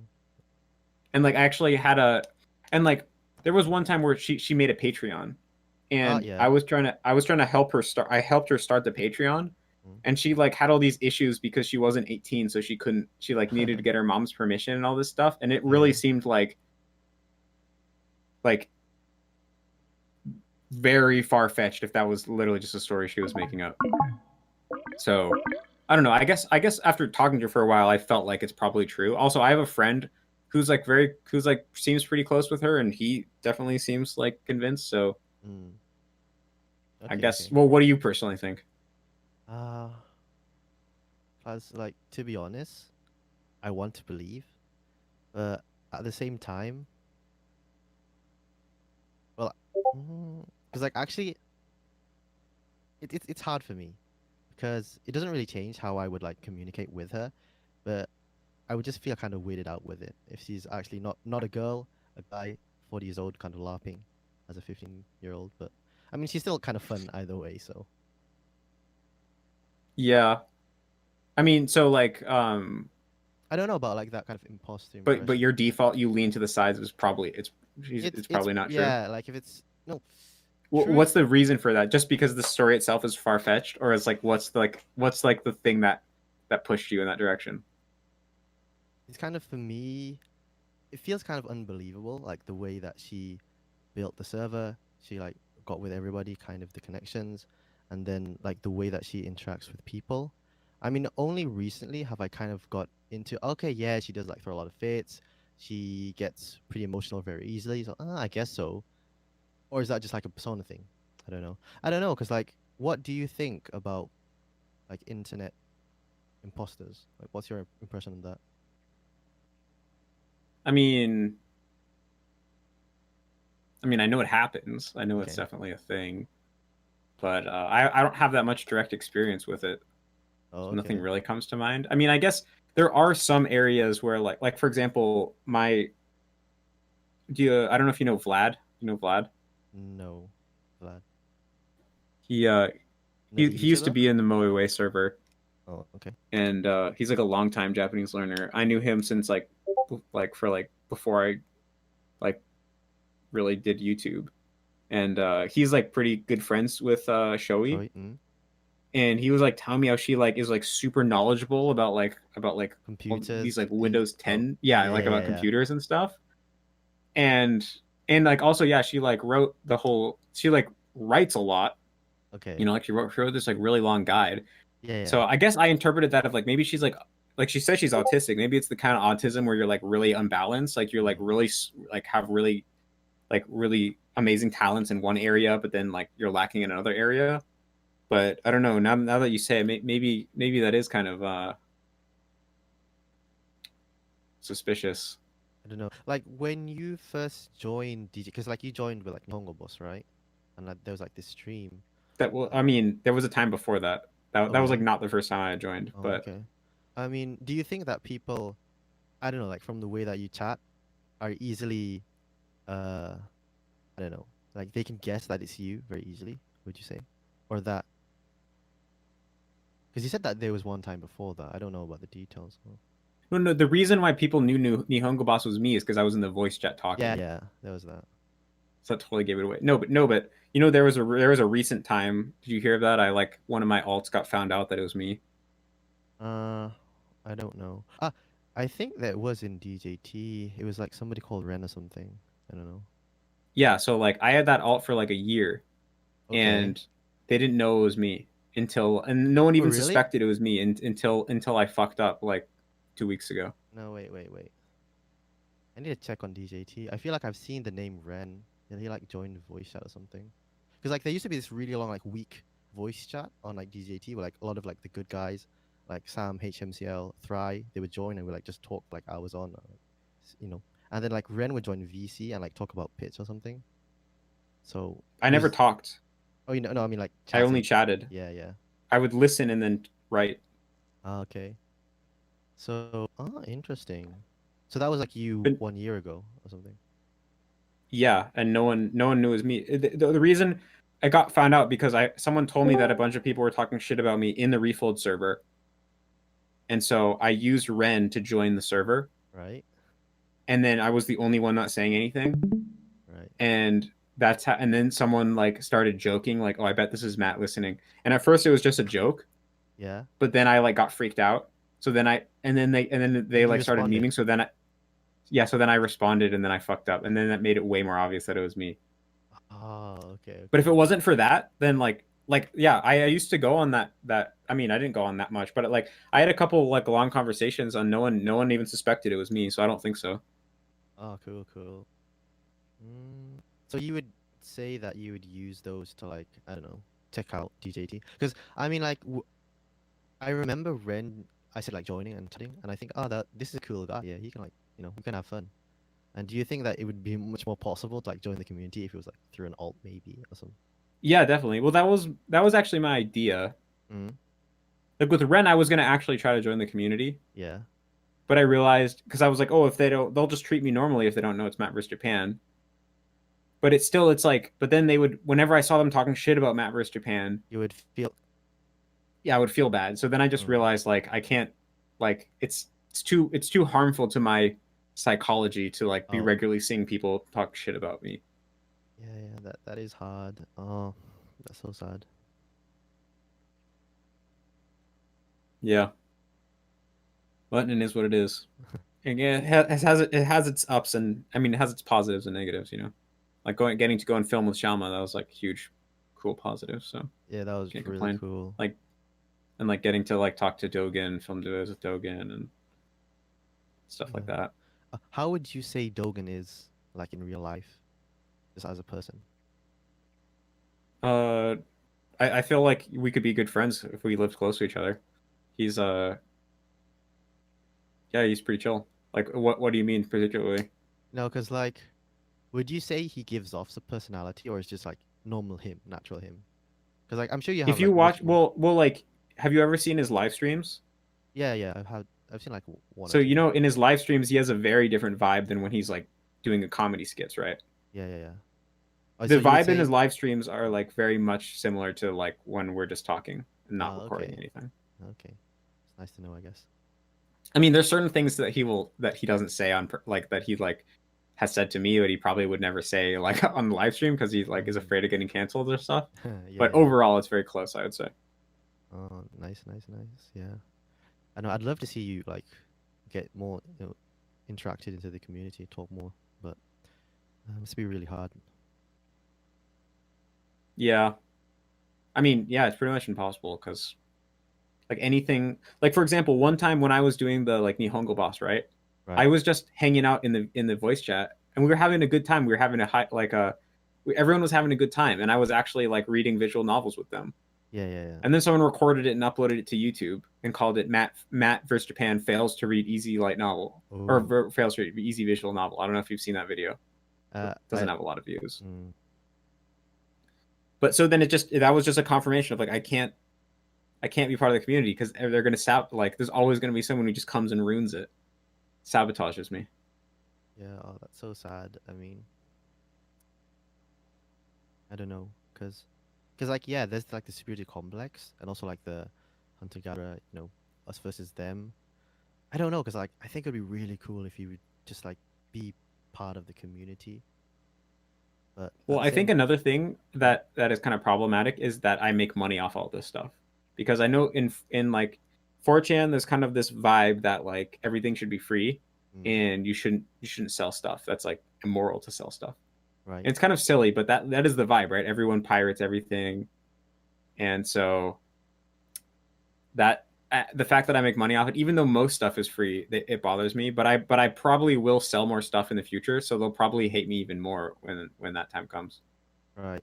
I mean, I think Patreon in general is pretty much fine. I think I've heard like one argument about like you have this core deck or something in Refold. Uh, what is it? Like the Hmm. one K core something Yeah, Refold the or something. JP1K deck. Yeah, and I think some people are kind of against that because they feel that, oh, then what's the difference with like the normal 3K core deck or like 6K? Why is it like I think it's for like only Patreon exclusive or something. Well, yeah. Well, I mean, also, well, if there's not something behind a paywall, then like There's nothing. people, no, people aren't going to join the Patreon, right? Most Right, most right. people they don't join purely because they want to like Oh, support. It's like a combination of they want to support and they like want this perk. yeah, yeah, yeah, yeah. And so like Refold, like actually, I don't. The public doesn't really know this, but like, so you know who Ethan is? Ethan, sorry, who? He's like top spin in the server. He's the Uh, other founder of Refold. okay, okay. It's different from Brett and the others, I think, right? So, Yeah, Brett is the moderator of he's the admin of the Japanese server. yeah, But the main Refold, is it? yeah, so this is like beyond just Discord. He's like the main he just runs he's like the co-founder of Refold with Uh, me. okay, cool, And cool. so he actually like he like controls what Refold does more than I do. Yeah, yeah. I am like responsible for making the actual language learning methodology, but he like controls Refold like as a company. Oh, And okay. so he's like hired multiple people. Like he hired someone to like code the next portion of the website, Mm, and he has like someone to do research on other language learning products and mm, like to learn more about the market. And so he's like running this big operation with all these right. different things happening at once. And so we Refold needs money to pay Yeah. people to build what Refold's going to become. So money is necessary, and so we need to make money. This isn't, we don't like literally we yeah we to Ethan wants to turn Refold into something really big. His Mm. long term vision is like to like overtake Duolingo and become the Ooh, dominant language learning well, that'd method. be epic. So Yeah. yeah, and so he, if you want to grow something to that scale, you need a lot of resources, right, to make stuff Mm, happen. It requires a lot of people, a lot of work. So there needs to be cash flow. mm. And so the JP1K, that like the Patreon went up by like $1,000 the month that we added that Ooh, as a okay. thing because people want it. So I mean, yeah, we can't like in Ethan's point of view, it's all part of the greater good, right? Because he actually for him making money isn't the biggest thing. He literally has this vision of like he wants to save all the people who want to learn a language but waste their time with Duolingo and Rosetta Stone.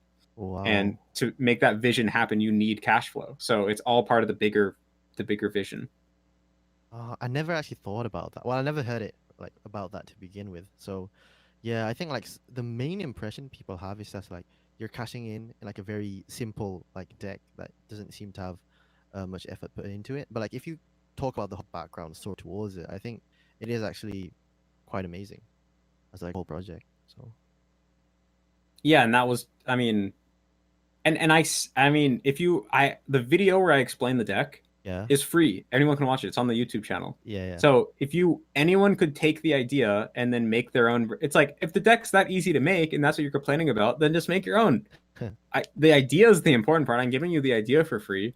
Yeah. So, Oh, but what we knew is that people want the deck that I made, even if it's not even the best one. Even if there's another one that's free, that's pretty much the same. They want the one that a certain population of people. They want the one that Matt vs. Japan made. Yeah. And so, and we knew that. So it's like free money basically. I mean, like that works to your advantage, definitely. I mean, what would you say is like the line where you can't pass this? Because I've heard of like Kazumoto and like his silver spoon $1,000 thing. I think you mentioned it before. Like, where would you draw the line between like something that's actually useful and something that's like a money grab? Well, I would never. Well, so the deck is like is good. Like a lot of people use the deck; they have good experience with it. And also, the deck it had an experimental idea. It was like, you rep it in this special way where you try to recall the meaning and the reading, but you only grade yourself on the reading. Oh, okay. You only grade yourself on the meaning. And so it was partially the reason why the deck was like kind of low quality was because it was a new idea, and I didn't want to work on like a really high quality deck before the idea had been like tested. So it was kind of like here's a V1. It's like a beta version of the idea, and see if it works. And then a lot of people had a good experience, so now we'll make a better version of it. But so for me, I would never sell something that wasn't good. But I would sell something if there's something that was good. I would sell it.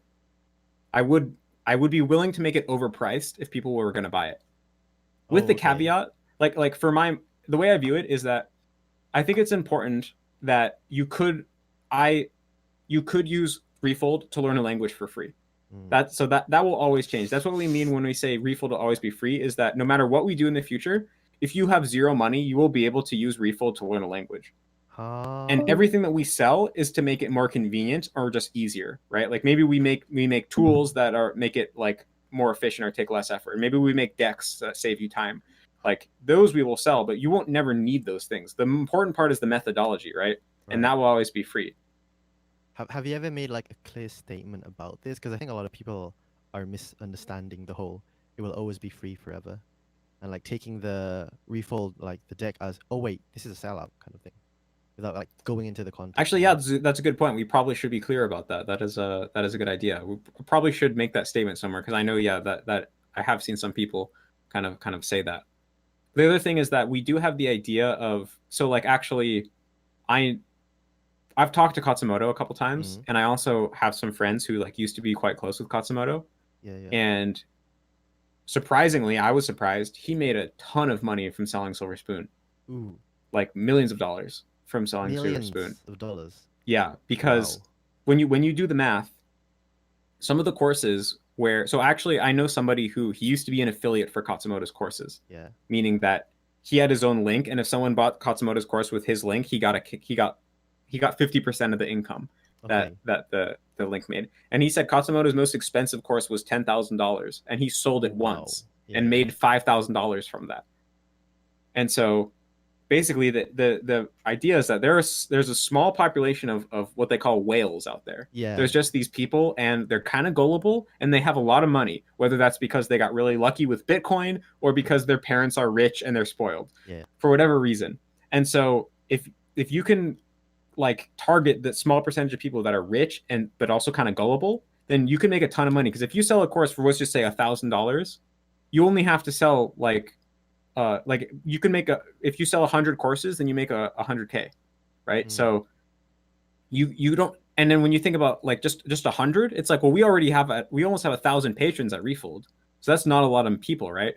So in terms of just making money, if you are a sellout and you just make a course and you sell it for a ton of money, and then you like have good marketing, like that by far makes you the most money, and that's what Katsumoto did.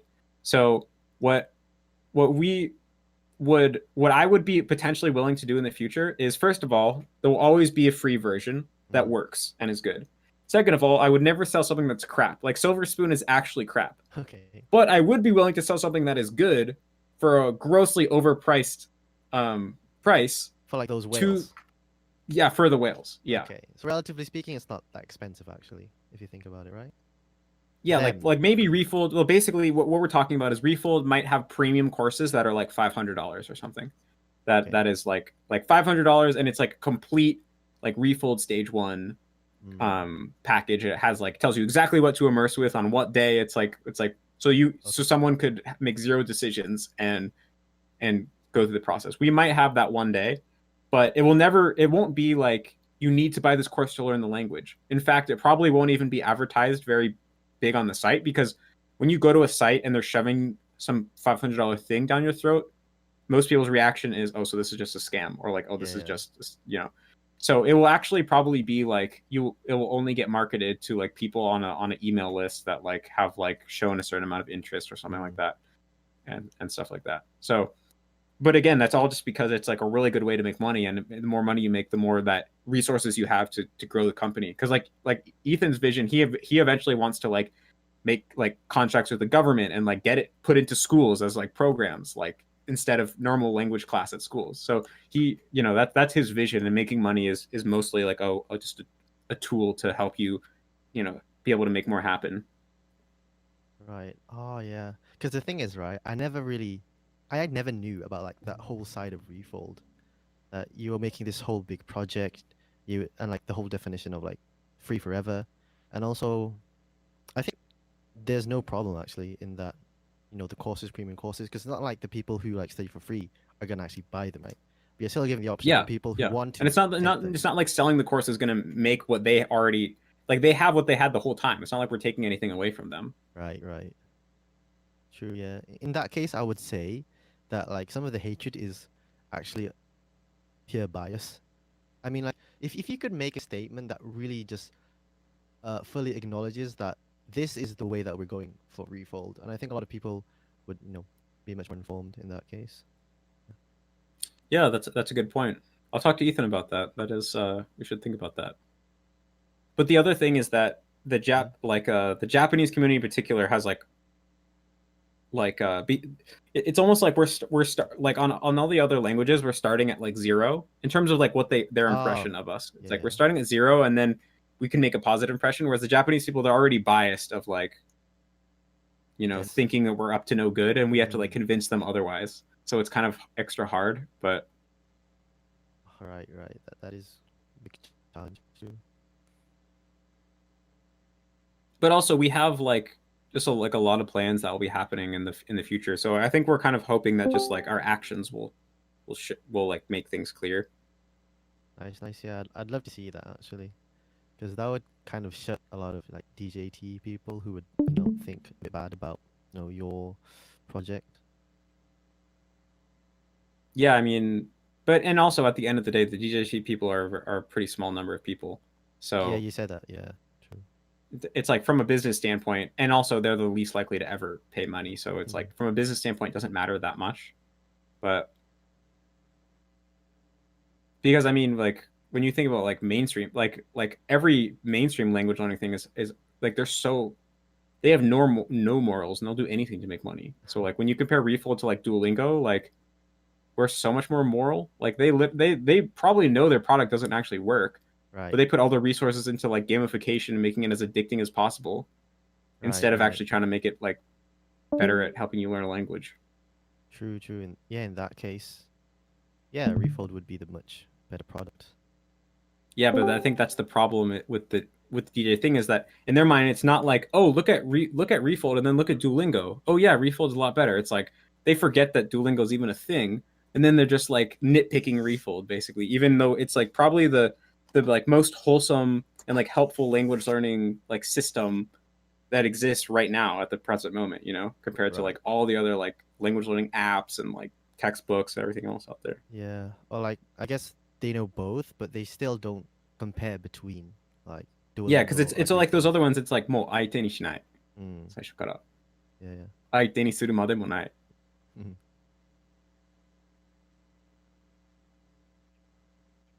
But True. it is very helpful to hear the perspective of someone who kind of knows the psychology of that part of the community. Yeah, I mean, I try to be as objective or like in the middle because I join like most communities like Age at Refold, the Moy Way.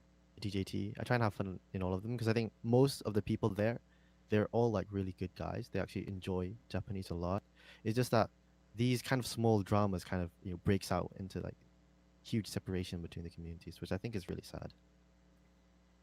Yeah, it is kind of sad, but I think yeah, hopefully it can get better with time. I mean, the whole thing with yoga that also that made Yeah, that everything was so really much weird, worse. actually. I didn't go into detail about it, to be honest, because I just thought, oh, it's just normal drama, and it was gonna finish either way. But do you think that actually yoga had good, what do you call it? Good intentions, or do you think that most of what he With did, what? with like making his own product like migaku or something, or do you What do you think that mean by good intentions? because like I mean, his main intention was to become successful. Like oh, so he was never part of like the big making Refold a huge community and having people move over to immersion learning. He was never really part like his, the I mean, his main priority was to make money okay, more than anything.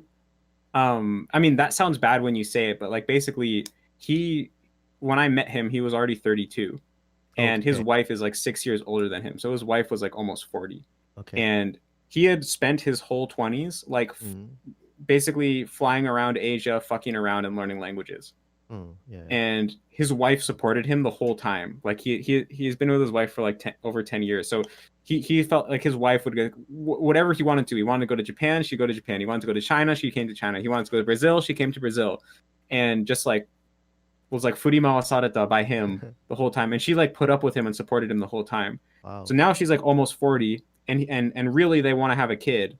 Yeah. And so he felt like this huge gimu to give back to his wife and support her for like because she supported him for so long. So he was getting really desperate to make enough money so that they could become comfortable and maybe have a kid and like raise the kid comfortably and not be so worried about financial stuff. And so that was basically his motivation of why he just like his motivation was always just I want to make money and this is just a way to make money. But it wasn't as bad as that sounds on the surface because it was really because I know it was really because he wanted to do it for his wife. Oh, okay. So like purely you think that oh, it's kind of hard actually. Well, Yeah. basically, what I mean, basically, just what happened was like once we decided we didn't want to work together, then it just became a matter of like, well, what are we gonna? Well, basically, the biggest problem was that when we were doing MIA, Mm, like we were both working really hard, but I received more credit than he received because I was the one that was more public facing, right? right. A lot of people didn't even know who he was. And so if we decide, okay, we don't want to work together anymore. Let's just split up the assets. You can have the add-ons. I'll take the Mm, website, whatever. It's like, well, you can't really. That's not. You can't. Doesn't really work because you can't split up my fame in the community and my reputation, right? right. So if we just split up the resources and go our separate ways, then I'm way better off than him because no one cares about him and everyone cares about me. Yeah, yeah. Okay. And so that was basically the source of the tension of like, well, how do we resolve this? And he was getting like really greedy out of I mean understandably it's just out of self-preservation because he was like oh no what if like I can't what if I'm just left with nothing and like no way to support myself, no way to support my wife. So he was getting like really greedy and Mm. asking for like way like an amount that I just like couldn't even afford. He like wanted me to buy MIA from him Oh, for an buy amount of it? money I didn't even have basically. Yeah, Okay. he or like buy him out of MIA. It was like Oh. MIA was our thing, and I will like buy his 50% from him, and he wanted me to Mm, do it for a price I couldn't even afford, basically. And so that was basically how like very quickly it became like Kolsho Ketsuretsu. mm. And once that happened, then he was just pretty much like, I'm just gonna do like what's gonna benefit me the most, even if it fucks over Matt. Oh, And yeah. that's what happened. But like from the very beginning, you were already like on the way to like discuss with him of like just clear negotiations and just like split. But then he was the one who brought the whole idea of you have to pay for me, buy me out. Was that? Well, no, well, basically, like I wanted to try to negotiate directly, Mm. but he wanted to get like a third party um, mediator. Okay. But my mom, who was a lawyer, what she told me was that if you get a third party mediator, then like they can be really biased and like they Oh. not like basically you there's no way to know whether they're gonna like fully understand the situation or not.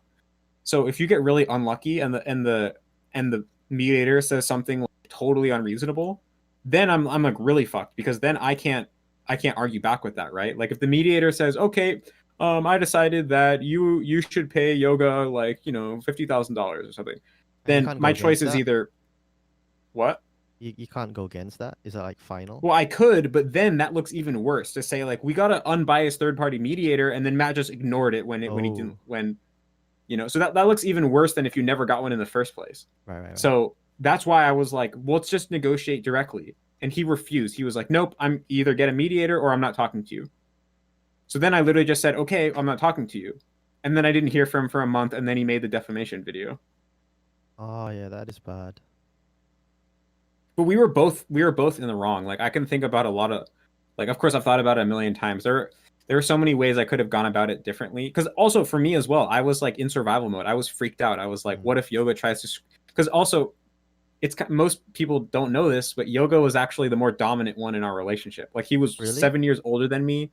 He Yeah. had way more life experience than me, and he also just kind of has a domineering personality. So he was the one who always had the final say on most stuff. Oh wow. Wait, so like he was the one who kind of pushed the channel. Like the decisions were with him, and you kind of just had to follow him. I Is mean, that I it? mean, it was we were discussing it, but he was like 60%. I was like 40, basically. Okay. And so once I started, and also like my whole family had been telling me like, you're giving this whole time, and my close friends, they're like, you're giving Lucas too much. Like, why do you like bend over back for him so much? Yeah. But I couldn't really see it because I just felt like because basically I was insecure myself. So basically when I felt like I didn't trust myself and my intuition, I thought like, oh no, he's right on everything. And so once I realized like, oh, well, I don't want to work with him anymore. Like we have a really toxic relationship. Then like I kind of like I went to the opposite extreme. I like became kind of hostile because I was work because he already knows how to push all my buttons and kind of like manipulate me. So I was like extra defensive and extra like not not not compromising. And that's part of the reason why things blew up. Like if I could have just gone back and I would have like not reacted so harshly. Like there's the video, like he recorded me without my permission and then put it on his video. Like I look really bad, and even for me, I watched that. I'm like, oh yeah, I should that. But that was just me having an emotional reaction because so much was at stake, and I was worried that he was gonna like take advantage of me. So I mean, of course, we're both in the wrong. Ultimately, True. But like, in the end, do you think that it was a good decision, actually, to split off with him? And well, I don't. I mean, there was no way it was going to work out. So it was just a matter of time. What I regret is the way that happened, because if I would have like, it's almost like a chess game where I can think about like, if I would have made this move here or I would have made this move here, then I could have won. It's like, I could see so many ways where we could have got the same result, but without him making that video and hurting my reputation. Right. Yeah. And then we could have actually like been collaborative. Like we could have actually like, it could have been like me, Gaku, and Refold, and we like support each other, That would be cool, actually. Yeah. I mean, despite being like separate companies, but still working together. Would be because cool. I mean, it's like we don't have to do the same thing, right? It could be like a Refold focuses on Methodology. the methodology, and they focus on the like, tools. Like yeah, true. So like, and so I still hope that I mean, I think it's too soon because I think Yoga is still like too emotional about it. But I hope that like one day, maybe in a year from now, I can like reach out to him and we can both say sorry and like get over it. Like that is my hope. Well, personally, right? Well, yeah. I mean, also, I just really would like him to remove that video. Like, to be honest, that's the biggest thing, because that's like the most awful piece of content about me on the internet, and it has a lot of views.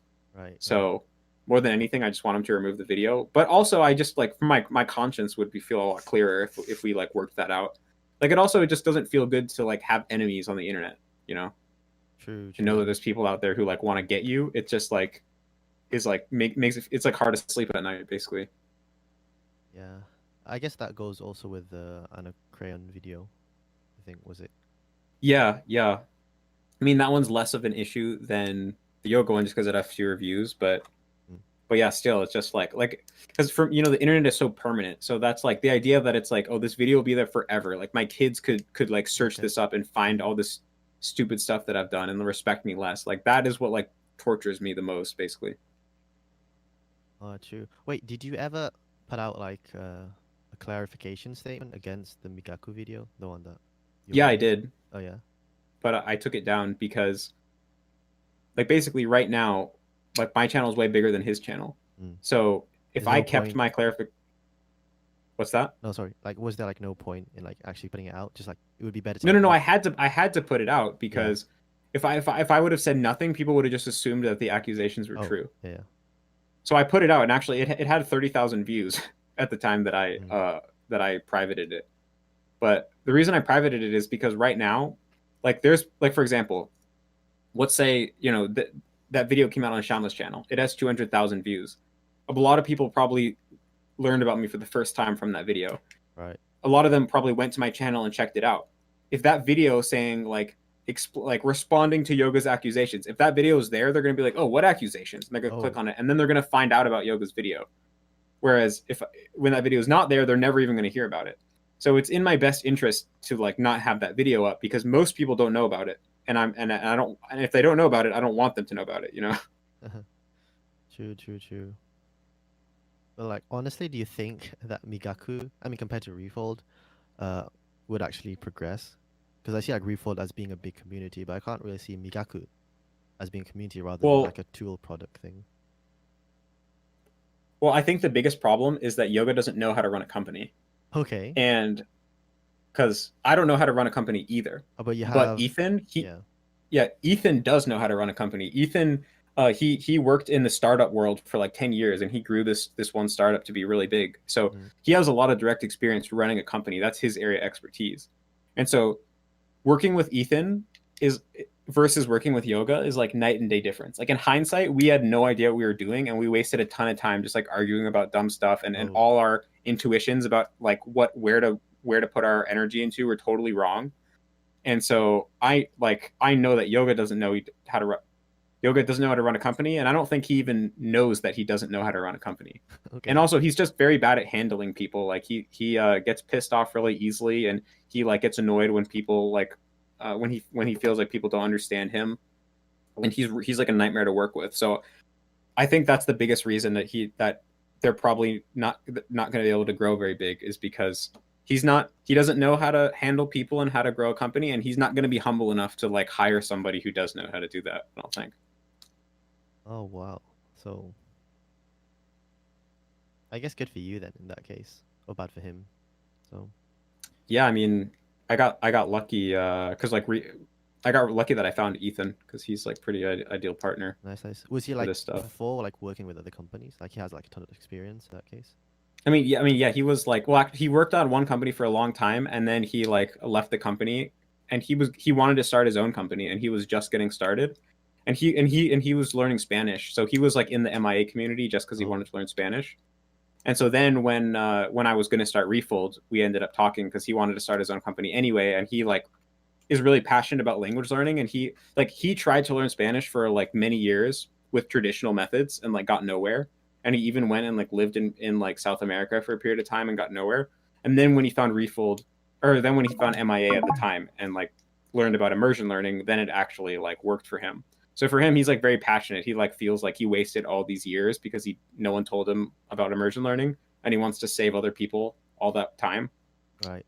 So he was then he wasn't originally going to start a language learning company. He was going to start like a kind of like a like personal coaching company that would like help people with productivity. Mm. But when the opportunity kind of came, then he decided to work on Refold, I guess. True, true, true. Oh, that's so nice to have, I think. Yeah. Yeah, and so for me, that's why I'm like mostly just focusing on the like content and my YouTube channel, Mm.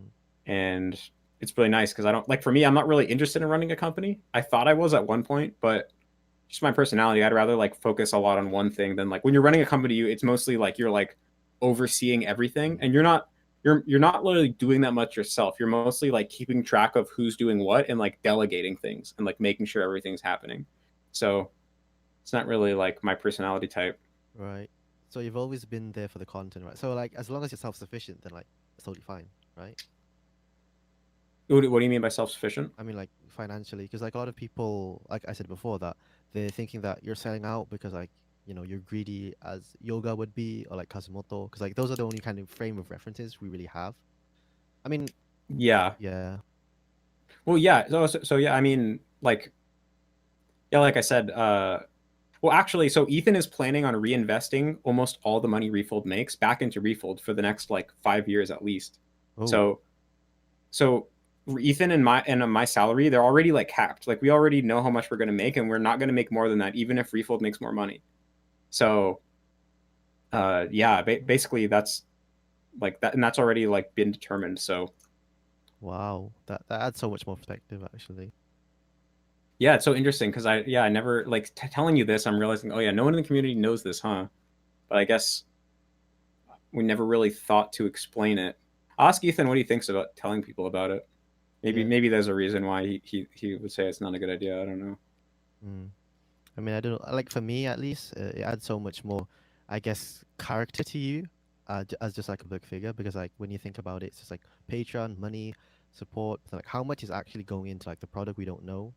And then like when you say that, oh, we're gonna reinvest everything besides from like just the cap that I would need as in like a normal wage, then okay, yeah, that's so much more, context to the whole Yeah, well, I guess reveal. we tell a lot more to like the Refold patrons because they're like Mm. supporting. So like once a month there's a live stream and Ethan does a presentation every live stream about like what we've done in the past Oh, month and what we're gonna do in the next month. okay.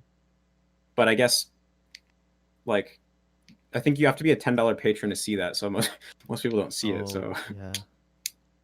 I mean, it would give so much more if I were to know that, but I don't think, you would want that to be leaked to like $1 patrons or like the non-patrons. well, I don't know. Well, it's a good point because if more perhaps um Hmm.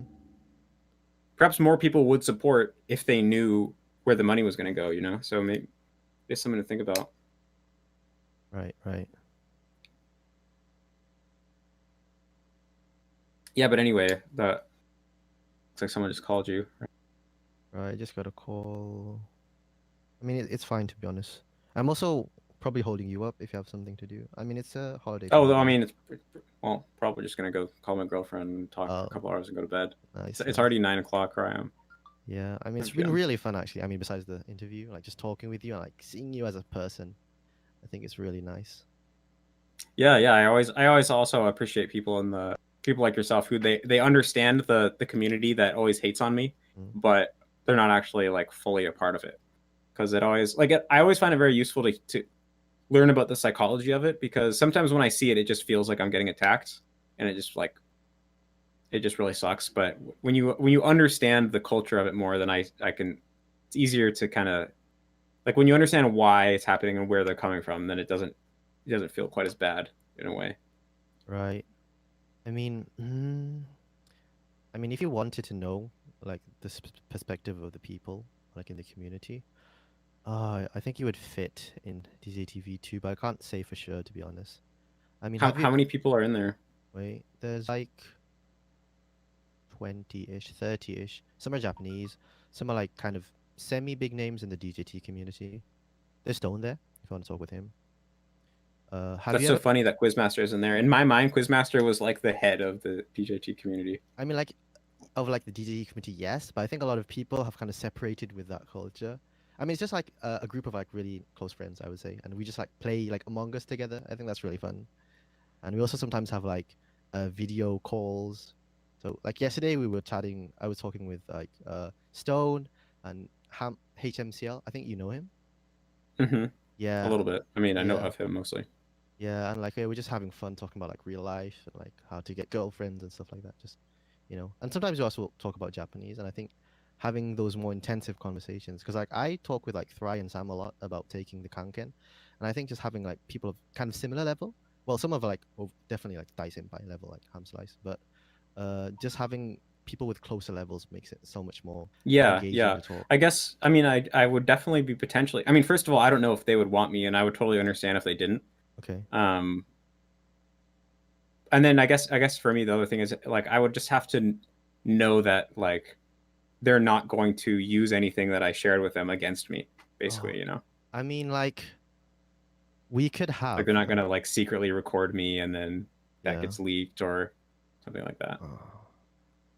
I mean, like when we do the video calls, sometimes people get drunk, right? And they do this really weird shit.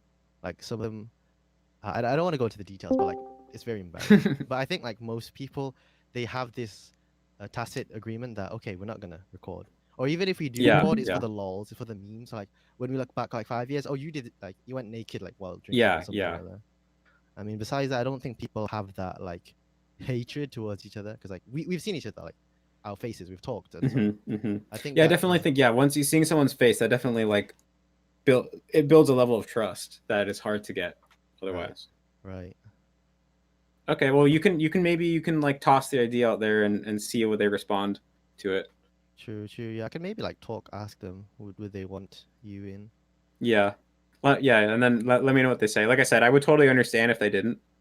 It's because like, because of who I am in the community and like all the baggage. Mm. But I didn't. you can Yeah. tell them like what like if you think, oh, maybe it would actually be a good fit or something, you can Right. ask them what they think. I mean, I don't know how impressed you would be of them, but I did ask, and they said, "Sure, yeah, I'd love to play Among Us with Matt," which is like the first response I got. So Oh, like just now?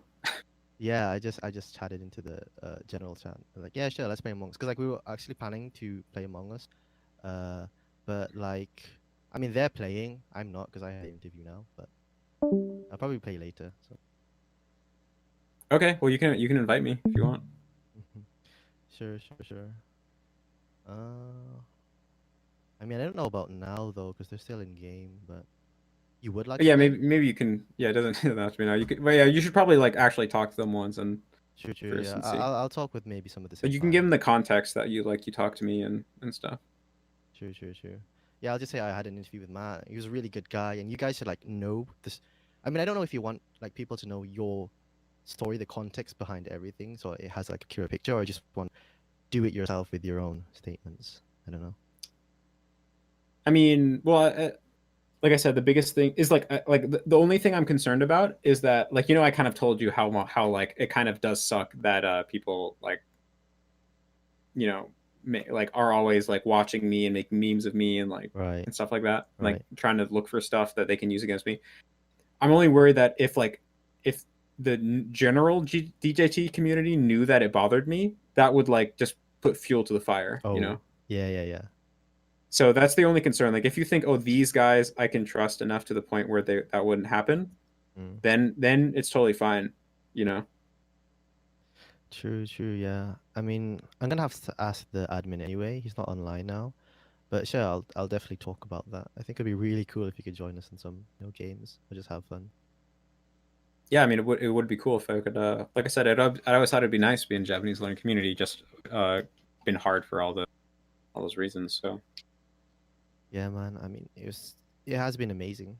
I mean, it opened my mind a lot about you as a person, also as a public figure, and just like, yeah, thanks. I wish I could open everyone's mind like that. yeah. If only like people actually knew about the whole big dream for like immersion learning and Refold, I think that would be just Yeah, amazing. no, I think I definitely will talk to Ethan about potentially like sharing that with the community because Mm. it is kind of like it's almost like I didn't even realize that we hadn't. So it kind of feels like, oh yeah, we probably should because that would probably like get a lot of people excited to have that vision, just know what the vision is. Yeah, epic, And epic. I guess we have shared it with the patrons. I guess the problem is like Are the patrons the very patrons are influential? they're already the people who are Oh, totally on board. So it's like doesn't really it's like a waste to only yeah. tell them. Okay, cool. Well, yeah, I should probably get going for today. But Yeah, yeah, true. well, let's stay in touch. Sure, sure. Love it, man. Cool. Cool. Yeah, talk to you Yeah. soon, man. Yeah, sure, sure. But, oh I'll yeah, I'll and send call. me the files when you have a chance. Oh, sure, sure. Should I go on like Google Drive or something like? Or do you have like? Anything works. Google Drive works. Okay, sure, sure, sure. I'll send you the files. Cool. Epic, man.